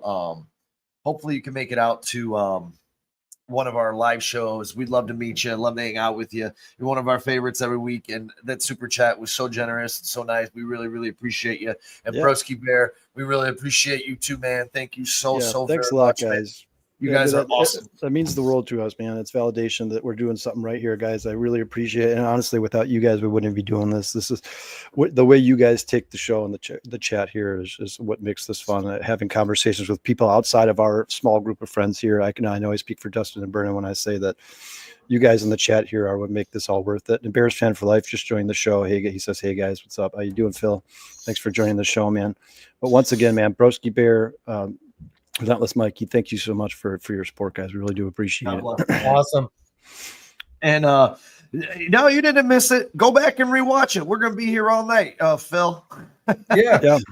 We had, our guest didn't last the show. He said he would like to do 40 minutes. So if you want to catch Brendan's breakdown, Sean, I want to get the chat's opinion of the Bills signing James Cook to a $48 million deal. For me, I didn't think that was too ridiculous. I mean, I don't think James Cook is a superstar, but he's not a bum. I think he's somewhere right in the middle there. I mean, he's going to definitely regress from last year. I don't see those touchdown numbers staying. He doesn't. I don't know. He's just like when I think of star running backs, I don't think of him. Well, Sean, his over under on MGM is 8.5 touchdowns. You taking the over or the under? Ooh, I'm pretty sure it's rushing. Just rushing. Josh Allen's going to steal so many goal line carries. That's rough. Well, but what did he have last year? Did he have 18 touchdowns last year? Yeah, 18. 18 touchdowns, which was asinine. It's like Terry McLaurin having the 14 or 13 touchdowns over he had last year. Yeah, there's going to be regression. He's had like 4. But I mean, I just think that I think they have a lot invested in Ray Davis. I believe they think that Ray Davis could be. I love Ray Davis. I do too. Yeah, I think he's going to be a very good player in the NFL. So, to me, it's kind of one of those situations where it's like you just overpaid for a guy because he's upset. You don't want to upset the culture in the locker room and all this. But I just think that nowadays running backs are sort of. I like James Cook. I do. I like him a lot. I like him as a player, but should he be getting paid more than Saquon Barkley? No. He's not getting paid more than Barkley. Isn't Barkley $20 million a year? I'm pretty sure. They just re-signed Barkley, I thought, or extended him. He definitely just he's making what a diving catch by Kyle Tucker. Attaboy. Or did he not catch that? Oh, he did catch it. So his was a 2-year. Yeah. So even though 41.2 million. He has a 40. Oh, that's an extension. But what was the original contract that Saquon signed before that extension? 2-year, $41 million. The deal includes $36 million guaranteed. He also has incentives that can add another $15 million to his to this extension. Jesus, I agree with Relentless Mike here. 48 is not terrible, but I would have signed him for nothing more than 35. I agree. That's Here, let me ask you this, Kyle. Based on what they've done, NJ and chat, based on what they've done over the past 2 years, and when you look at Kyren Williams' production, because Kyren Williams has 32 touchdowns over the past 2 years, and he's averaging 1,500 yards from scrimmage. He just got paid $1 million more than Kyren Williams per year. So I kind of get the feeling, though, Kyren Williams is in an offense that it may not matter who the running back is. Yeah, Kyren Williams, you're saying? Yeah. I think it's a very efficient offense. I mean, yes, I could see that. I mean, the Bills' offense is pretty good too. Listen, I think it's going to be better this year. I like James Cook. Let me make that clear right now, guys. I like James Cook. I had him on my fantasy team last year. I like James Cook a lot. I think he's a very capable running back in the NFL. I just think with the way the position's going and the fact that the Bills are already so strapped for cash to begin with. Yeah. I just don't know if it was the best move in the world for the Buffalo Bills to sign James Cook. Like I would have been like, okay, we're fine with. Yeah, I would be like, okay, we're fine with trading you, and we'll just make Ray Davis the starter. I think that they would still be just as competitive. Right, we'll trade you and get picks and draft capital. I like James Cook. I just, for me personally, with how strapped they are for cash and the holes on their roster, trying to help Josh Allen win a Super Bowl with one of the poorest defenses in the NFL over the last 5 years, that's not where I would have put my money. I would not put my money into James Cook. I would have put my money on the defensive side of the ball because I think Josh Allen's capable of doing it all, and he doesn't need to be surrounded by superstars. I'd be he's on the kind of guy that phone. makes everybody around him better. I'd be on the phone with Dallas offering whatever. Hey, you want James Cook? We'll give you James Cook, 2 first-rounders. I'd like a Mr. Micah Parsons over here, please. Yeah, right? I agree with Dante, guys. How quickly has that DeAndre Swift contract become outdated? I mean, it took a year for that to become like one of the most mid-tier contracts in the NFL. Like $24 million, was it 24, 28, something like that for DeAndre Swift's not that bad. When you talk about these guys, that's what Poles does well. When he sees it, he fires on it, and he gets them as cheap as possible. When you wait too long, contracts go up; they don't go down. Yeah, I don't know. Like I said, for a team that is just a few more good defensive players away from winning a championship, because we know they can score in the playoffs. They just never have the ball last. That's what's been the downfall. They almost scored too fast, right? That's a team that should be going after Zadarius Smith and adding that other to that team right now, instead of a team like our Chicago Bears, who aren't a Zadarius Smith away from being a Super Bowl contender. Well, Sean, the Bills are a Super Bowl contender. Their secondary is the Bills' secondary. That guy, I don't remember what that guy's name was who came into the playoffs last year when their starting cornerback got hurt. I forget his name. It escapes me, but that guy was horrendous. Awful. That guy doesn't belong in the NFL. And he was just picked on for the entire second half of that game. And if it wasn't for him, there's a good chance that the Bills win that game. They need to start focusing on the defensive side of the ball. It's the same that can be said for the Cincinnati Bengals, right, guys? Like, I think Joe Burrow and Josh Allen are more than good enough to win a Super Bowl, and they've proven that they can put up enough points to win a Super Bowl. But if you allow 50 when you score 48, you're not going to win a Super Bowl. So at some point, the Bills and Bengals need to start focusing more on this defensive side of the ball. I think that both Joe Burrow and Josh Allen are the type of players that can make everybody around them better. So you don't have to go. It's like, look what happened with Patrick Mahomes after he lost Tyreek Hill. What did he do? He went out there and won a Super Bowl because Patrick Mahomes makes people around him better. Yeah. And I think Josh Allen and Joe Burrow both fit that bill. And Sean, like you just showed in those rankings, those are 3 of the top 4 quarterbacks in the NFL. I think those top 4 quarterbacks right there are the type of quarterbacks in the NFL that make everybody around them better. And they don't need everything to be perfect to win games. Right. Hey, real quick to answer Mikey. Yes, I believe I was just looking it up here. Are they still $31 million dead? Oh my God, space. $31 million on Stephon Diggs. The year he left. I guess the Bills didn't learn their lesson. You're still paying Stephon Diggs $31 million? Is that a Bobby Bonilla contract? When he left for the Texans. So I don't know if how did he get that much in the first place? Well, 10 of it was last year, 10 of it's this year, and then 10's the next year. Yeah, I don't know. Listen, Stephon Diggs has had a good career, but I'd say it's on the latter half, right? I don't. Sean asked me earlier today, what do you think about Stephon Diggs in fantasy? I'm like, yeah, I don't know. I don't know. It's certainly not going to be picked in my first 10 rounds. I can tell you that. I will tell you this, guys, and Kyle, you may remember this, you may not, but last year coming into the draft, I was big on Bo Nix, but I was really big on Drake May. And watching Drake May right now in camp, boy, does he look like he's going to be really good, man. Well, I've said, I think that was the best quarterback class in the history of the NFL. And I know it's way too premature. Ooh. I think Bo Nix, I think Michael 83. Penix. I was going to say 83. No, quarterback. Yeah, 83. That quarterback class in 83, Jim Kelly. You guys, I'm 37 years old. Help me out here. Come on. Think of every Hall of Famer you know of. Yeah, that's all right. Fine. Let me rephrase this. I think that's going to be the best quarterback draft class in my life. So Kyle, that was John Elway, Dan Marino, Tony Eason, Ken O'Brien, Jim Kelly. Really, really good class. Well, I mean, you guys, all of those quarterbacks played in the Super Bowl except for Dan Marino, who might have been the best quarterback of them all. Even might have been. He was the best quarterback of them all. But I do feel like if this quarterbacks continue on this trajectory, I mean, Sean, you've called Drake May baby Josh Allen. I mean, Caleb, we all believe that Caleb Williams is going to be really good and capable of making everybody around him better, a Patrick Mahomes type quarterback. We all know that Bo Nix is going to be a good player. He finished as a top 10 quarterback last year. Yeah, he's a rookie. If this and Michael Penix looked good in his time, and I think he's only going to get better. Michael Penix looks amazing at camp. If all these guys continue on the we don't even have to talk about Jaden Daniels, right? The guy went to the NFC Championship game in his rookie season.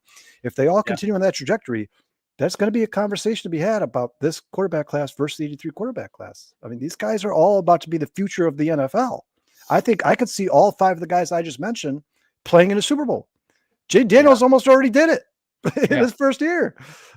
Here, I will say this, despite all the skill in Jaden Daniels, I really don't think that Washington team's going to be a playoff team. I think they're going to finish under 500 this year.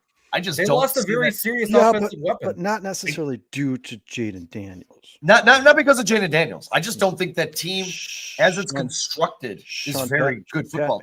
Pat responded to your comment there. He said Marino did play in a Super Bowl. Did he play in a Super Bowl? He never won. What year were the Dolphins in the Super Bowl with Dan Marino? Why don't I remember this? See? We have a Google machine.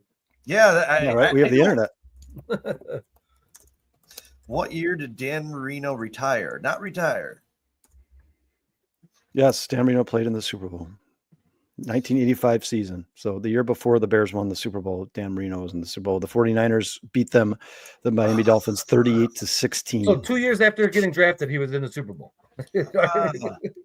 Dude, you guys, Dan Marino threw for 5,000 yards 30 years before it happened again. You don't have to convince me that Dan Marino, he's amazing. I watch highlights of Dan Marino all the time. He's awesome. He's actually, I think, if he would have won a Super Bowl, he would probably be the best quarterback ever to play football. Hey, thank you for that, Pat, because I'm usually pretty good at football, and I don't know how I did not know that. So thank you, sir. I appreciate that. You learn something new every day is what they tell you. I'm just saying, you guys, if I know it's a big if, but if the trajectory of those 5 quarterbacks drafted last year continues on the route that it's going, the path that it's going, is this not in that conversation?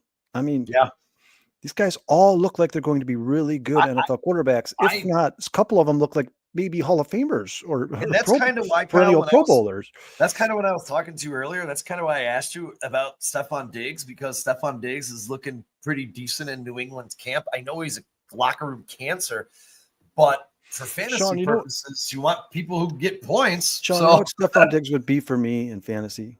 He'd be a guy I drafted and hoped to have some early success from, but just holding my breath and waiting for somebody else to take that job from him, that number 1 wide receiver in New England. I feel like Kyle Williams, one of these guys is like becomes number 1, and Stephon Diggs falls back to the same guy he was last year. 4 catches, 48 yards, 3 catches, 52 yards. Like, I'm certainly not going out of my way to draft Stephon Diggs in fantasy football this season. He is not anywhere near the top of my wide receiver rankings in any way, shape, or form. And he'd make a good 4 or 5 for me. It's Stephon. It's like sometimes it's just bad luck. You know, like look at Odell Beckham's career, guys. Like the guy was absolutely a god amongst men on the football field. Did things we've never seen before. Maybe the greatest catch in the history of the NFL, right?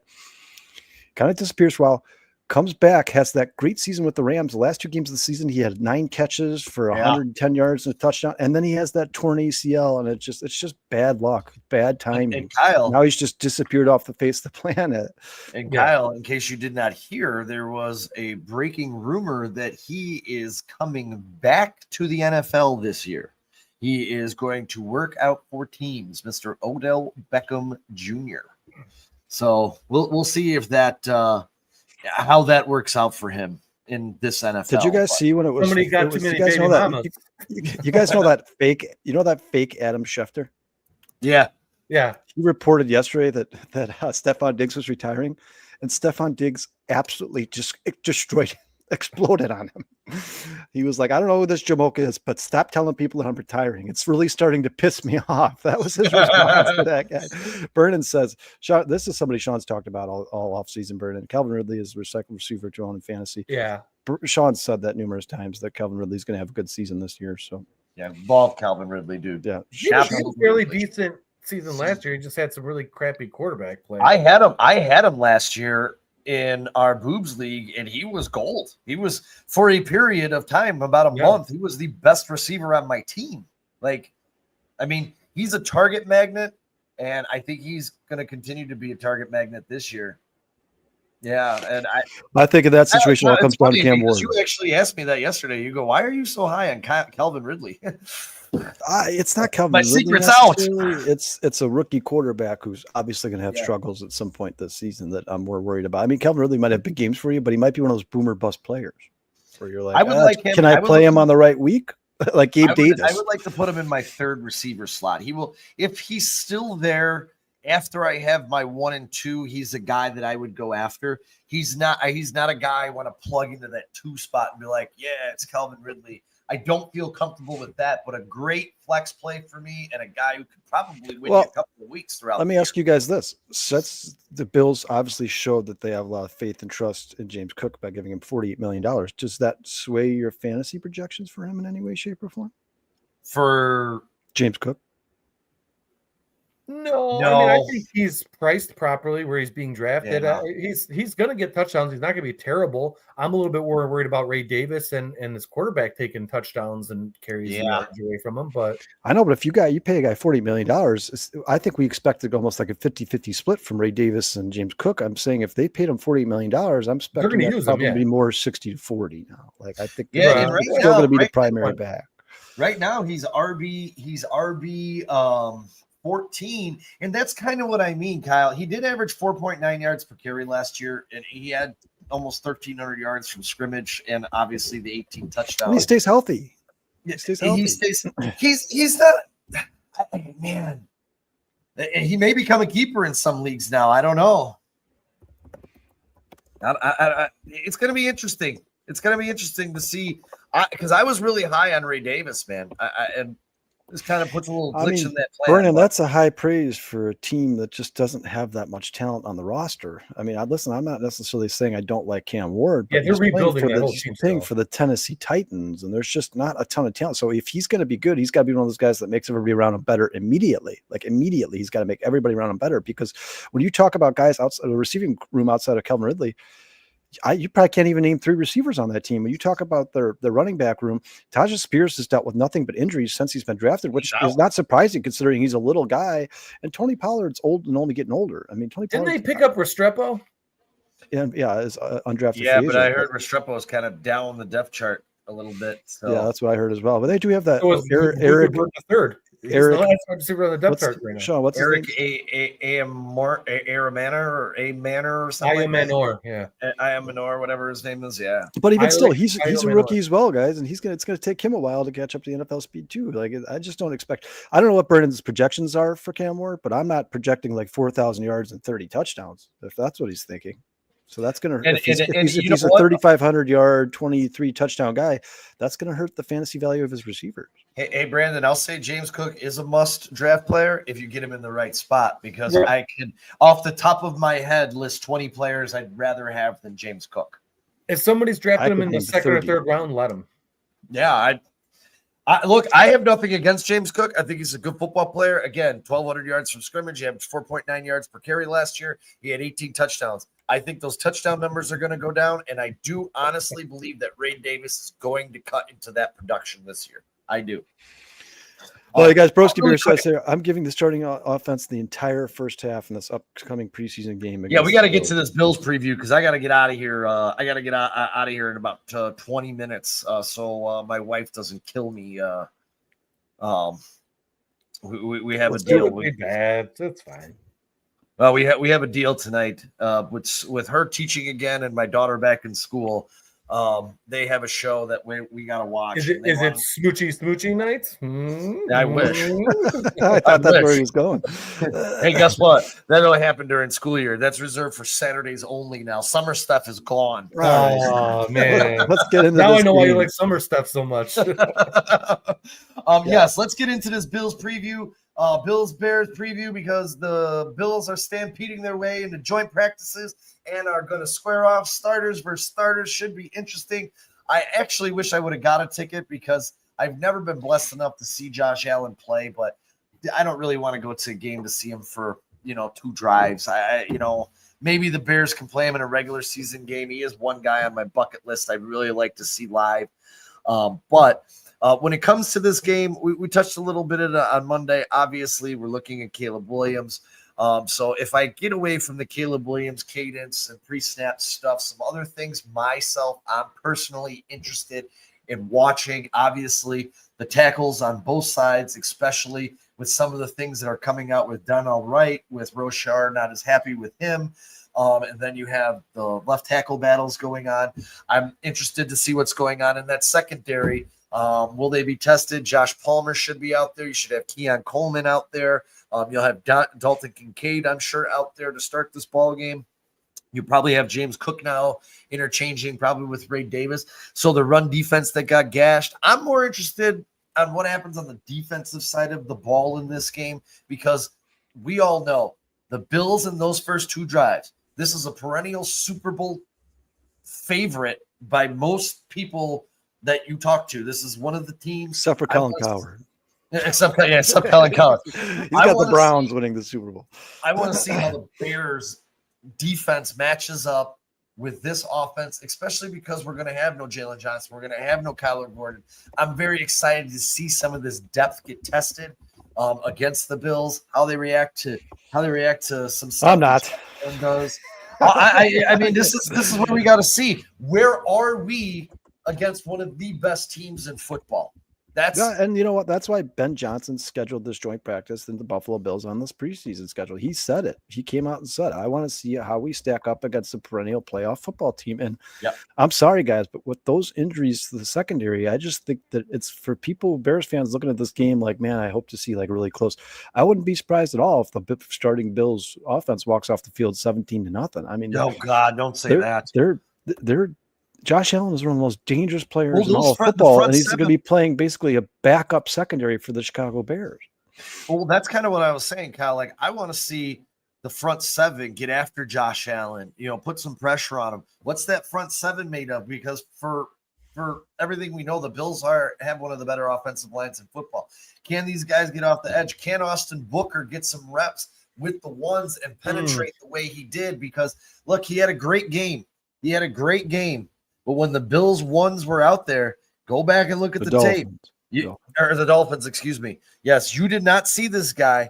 He started picking up when the reserves came in, and nobody loves a Kansas guy more than this guy in this chair talking to you right now. I want to see if he can get up against the starting left tackle, starting right tackle, and create that same pressure. Where is Montez Sweat? We've been hearing a ton of glowing reviews about Montez Sweat in this training camp. I want to see him get out there, get to live in the backfield, guys. I want to see these edges living I want to see Dexter living in the backfield. Let's get some penetration. You want to see Dennis Allen get creative with his blitz packages. You definitely want to see Austin Booker at least get a few plays with the ones to see what he's worth against starting caliber offensive linemen. But yeah, I mean, Sean, I know it's becoming redundant, and it's like this. I feel like we're beating a dead horse talking about the same thing every day. But what's most important to me in this playoff game is how Caleb Williams commands this offense. That's what I'm going to be watching with a fine tooth comb. Yeah. And I want to see how Ben Johnson responds. I want to see that energy that Ben Johnson showed last week continue into this week. I want to see that. I hope that's, obviously when these guys first get hired, first get drafted, they have like a tone to set, and then sometimes after they've set that tone, they kind of dial it back a little bit. I hope Ben Johnson is that guy for the rest of the time that he's in Chicago as the head coach. I hope he's the guy who's yelling at the referees if they think they made a mistake, yelling at his players, holding them accountable. I want to see that Ben Johnson for the rest of his time here in Chicago.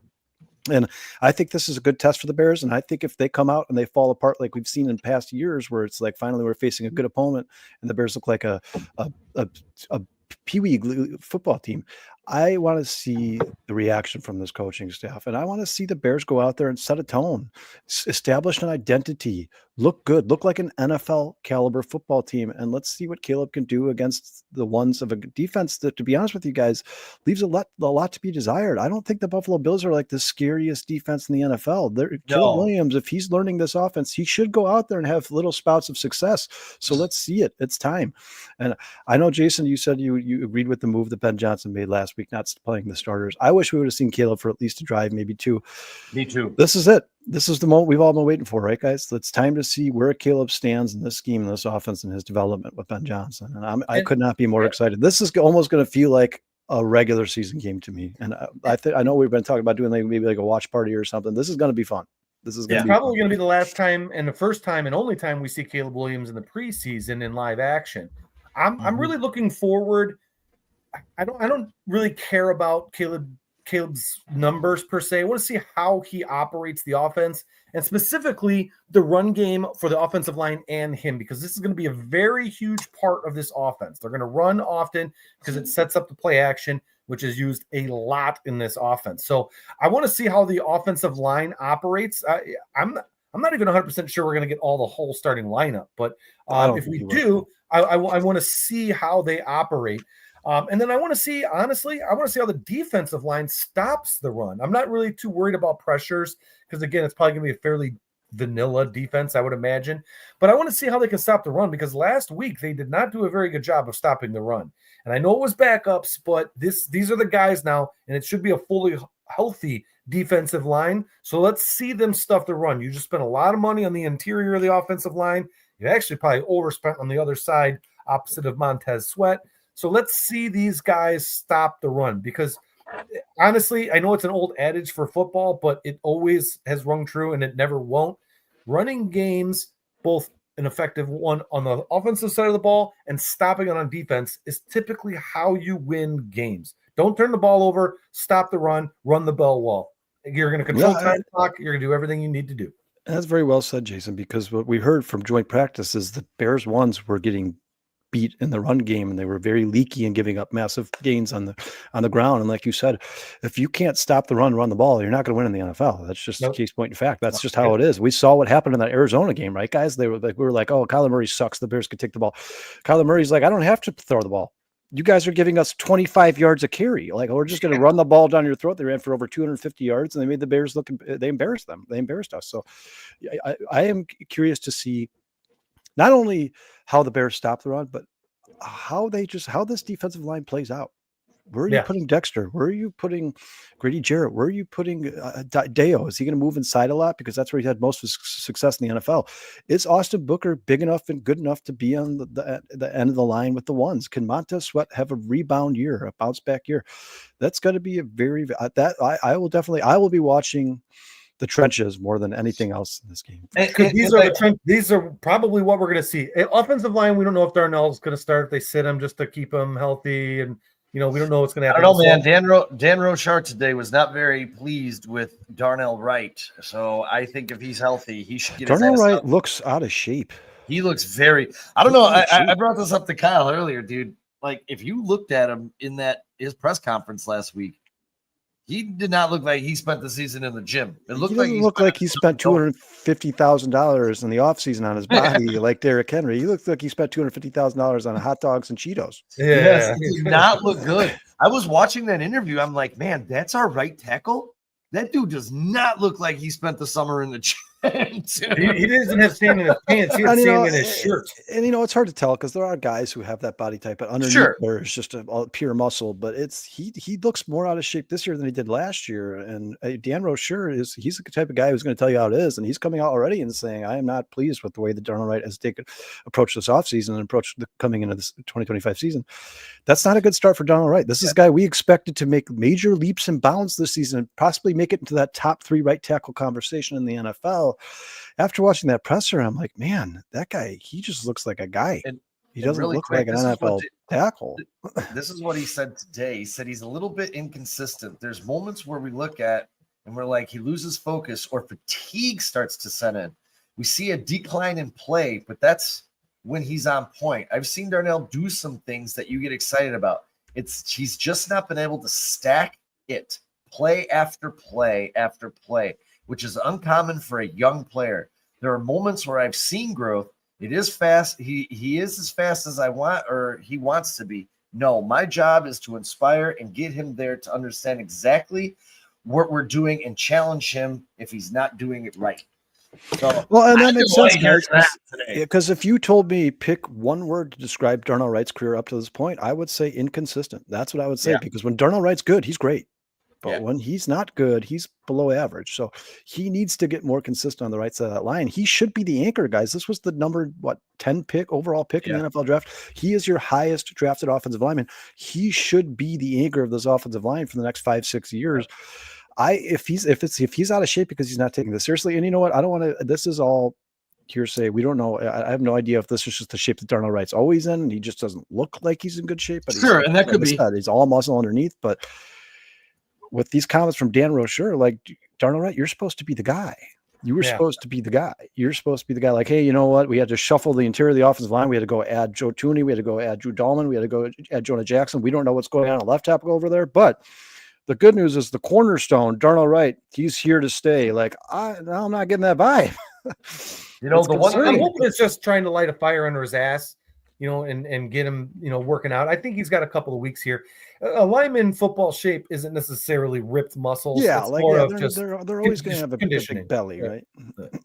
Yeah, I agree, Erica. That was I felt really, really, really bad for him. I think someone else put it in here too, Pat. Yeah, Bruce I said it. feel Bruce I said it. feel It awful was, for that was. I didn't get a chance to see the actual fall, but he did not look like he was in good shape going off the field. There, No. he was definitely shedding some tears. I'm gonna say Usually that happens when they know they've had a massive injury. I think that I'm going to say without knowing that the way he stepped on the base, the way his ankle went, it looks like an Achilles, man. And that means we're not going to see him for a very long time. Mobile. Very long time. So, really quick, Bruce is looking forward to, we're going to wrap this up. Bruce is looking forward to seeing Roma Dunze out there. The one thing that I am going to look at the most outside of looking at that defense and our tackle battles is the processing ability of Caleb Williams. Is he getting the ball out? That's what should be most important to Bears. Yeah, processing this information. So this is going to be so fun on Sunday. I cannot wait to get to Sunday night at 7:00. I am like over the moon. Like we get to see this offense now. It could be a letdown. It could be heartbreak. And I'm just going to say, don't everyone get all sad and mopey if it don't look great on Sunday. It is still just a practice. Yeah. Let me quote Allen Iverson. We're talking about practice. Yes, what I would say is temper your expectations. And Rocket Dream says I'm worried about Wright. He holds a lot. He does have a problem with holding. Hopefully that can improve with Dan Rocher and this new coaching staff. But what I'm saying to all Bears fans is just temper your expectations. Listen, if they come out and they have 13 pre-snap penalties in a row and they move the ball backwards like they did with Justin Fields over the last seasons, they start at the 40 and they end up at the opposing or the opposite 35. Like that is bad news, guys. That means that nothing that's they've instilled in the offseason is going right. Nobody's retaining any of this information. If they come out and they move the ball a little bit, but they only get the field goal range, and they don't score touchdowns, that is not the end of the world. I mean, this is Rome wasn't built in a day. These guys are trying to perfect this system. They're trying to learn this new plays every single day. Like Brendan said when he got in here, Ben Johnson says this often. It's like drinking from a fire hose. They're just overloading these guys. I think what they're doing is they're overloading guys with this many plays. And then when they get into the first week, they're only going to give them this many plays. You know what I'm saying? They're going to simplify the offense for them. Right. That's what I expect to see on Sunday. I think the offense, like Jason said, the offense and defense are going to look very vanilla.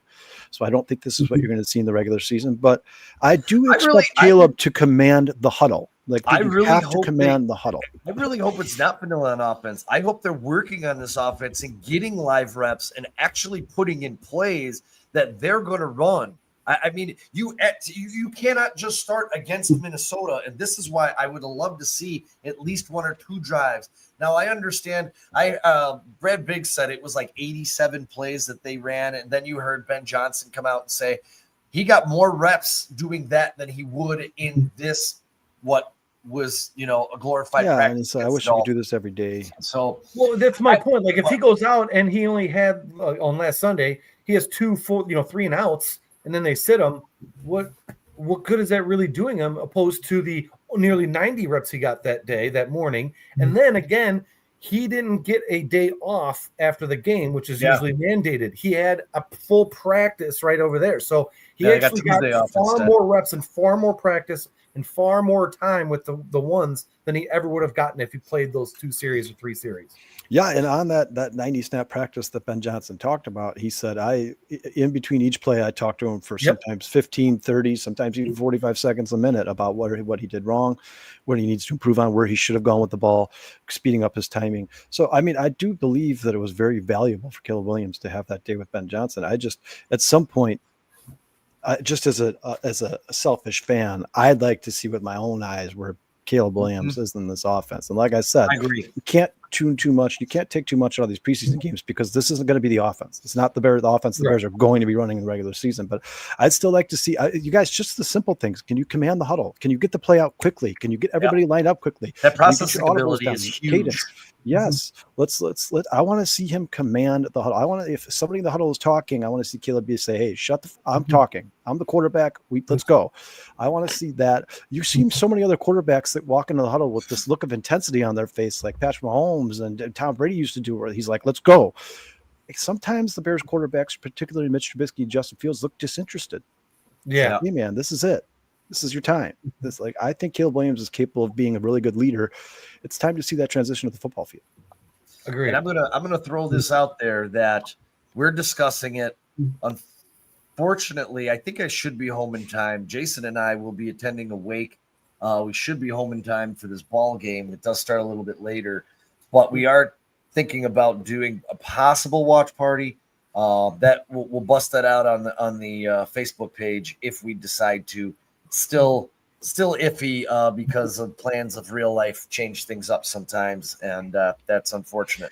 Yeah, and before we get out of here, guys, real quick, Broski Bear, Relentless Mikey, thank you so much for the super chat and the super sticker. Absolutely. We appreciate you guys more than you could ever possibly know. Erica, Topsy, you guys, I mean, help me out here. The list goes on and on and on. And so many good comments today. Pat O'Deed, T Lions fan, thanks for joining the show.